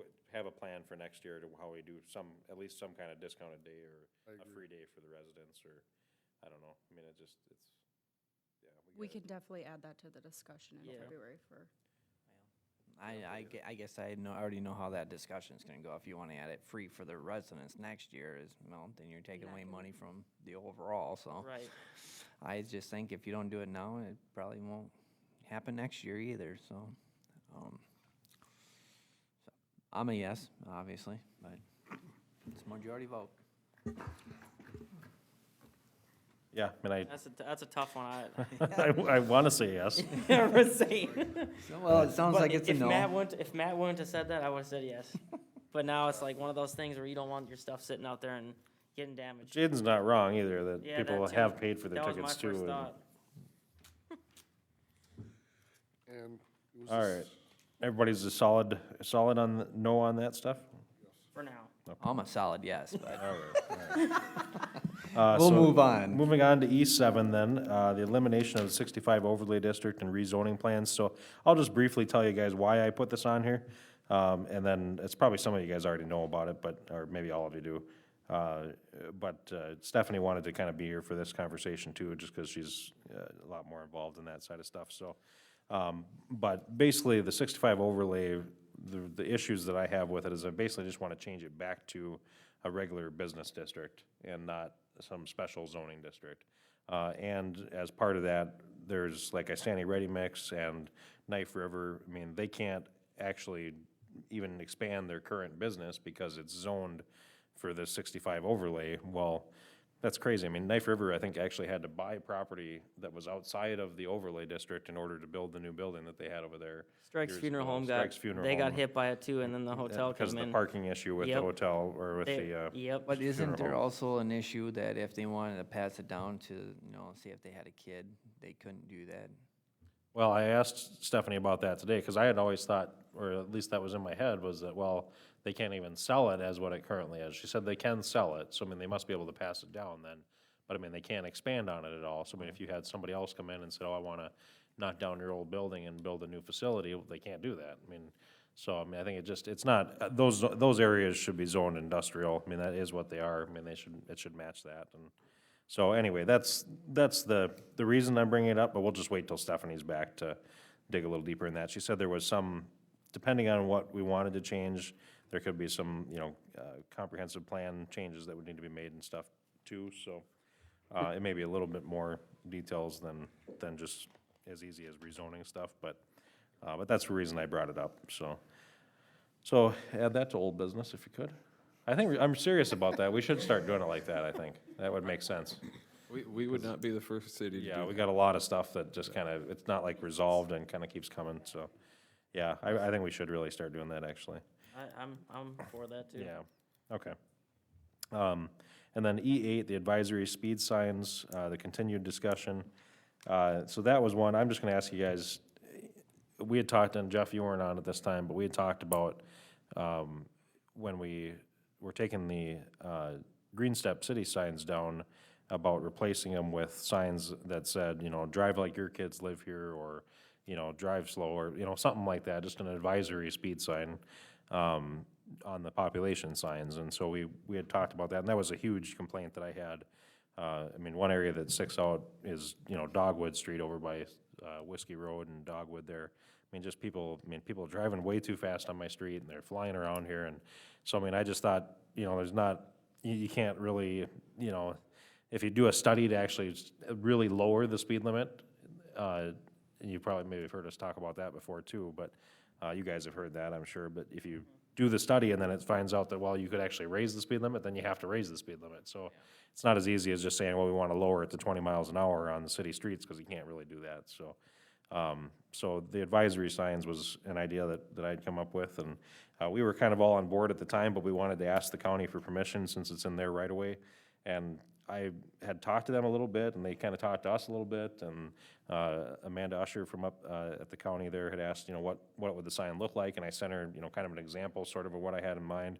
And she sent it, I think, to the county engineer, and he never got back, so That was like 2 or 3 months ago. So I'm just thinking, do you guys mind if we let's just order them, put them up, and if the county has a problem with it, they can say something? Yell at us? I mean, all we're doing is replacing the signs that we had up there before. I mean, it's not like we're, Yeah, You what's know. the difference between that sign and a Green Step City sign? I- It's yeah. none. I so, mean, as far as appearance. yeah, right.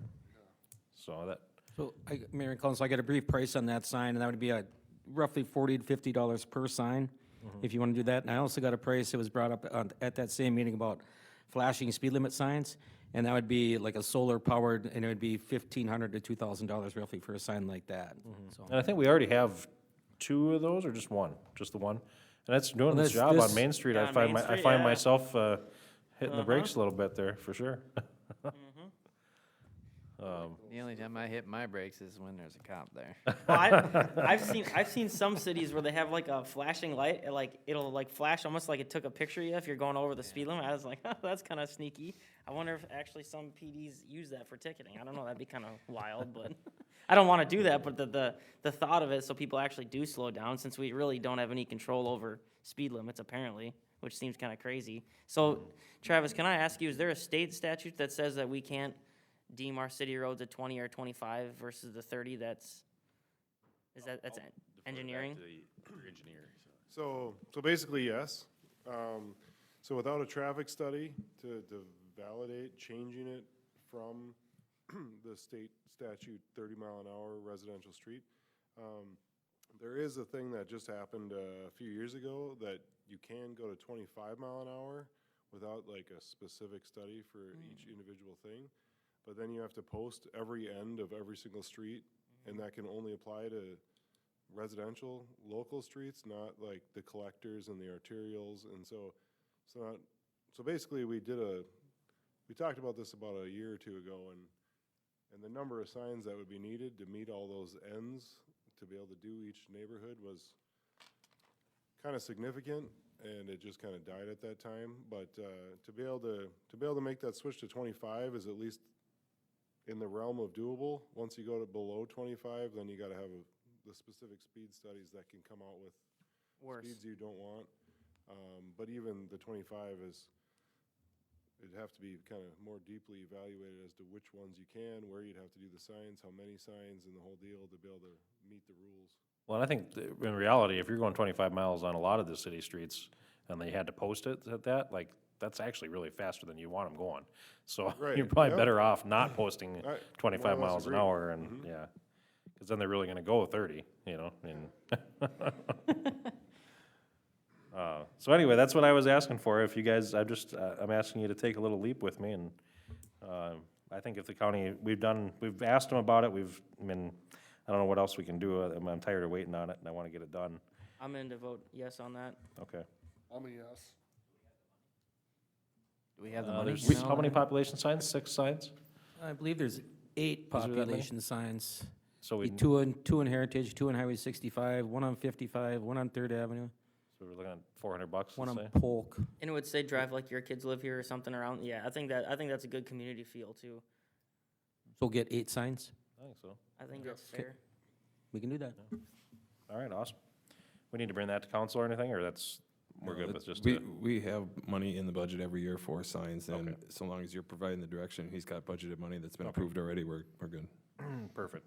Thanks, guys. I'm glad we can cross that off the list, so. It's a much, As long as it's an there's no improvement. emojis on the sign. I It's a know great those are improvement starting from to the get green step popular. signs. Well, and it's just something simple, you know.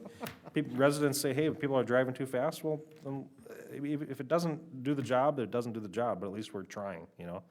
And some of that stuff, it's just, you know, you gotta do something. so. Now, as far as the solar, speed, radar detector signs, or do we wanna talk about that at all?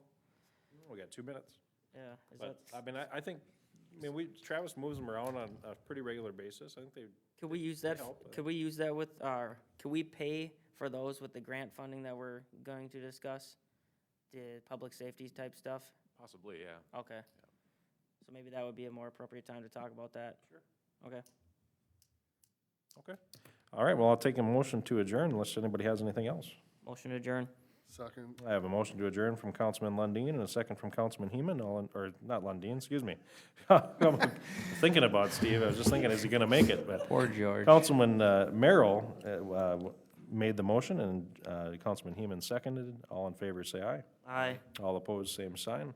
Motion carries 4-0. We are adjourned.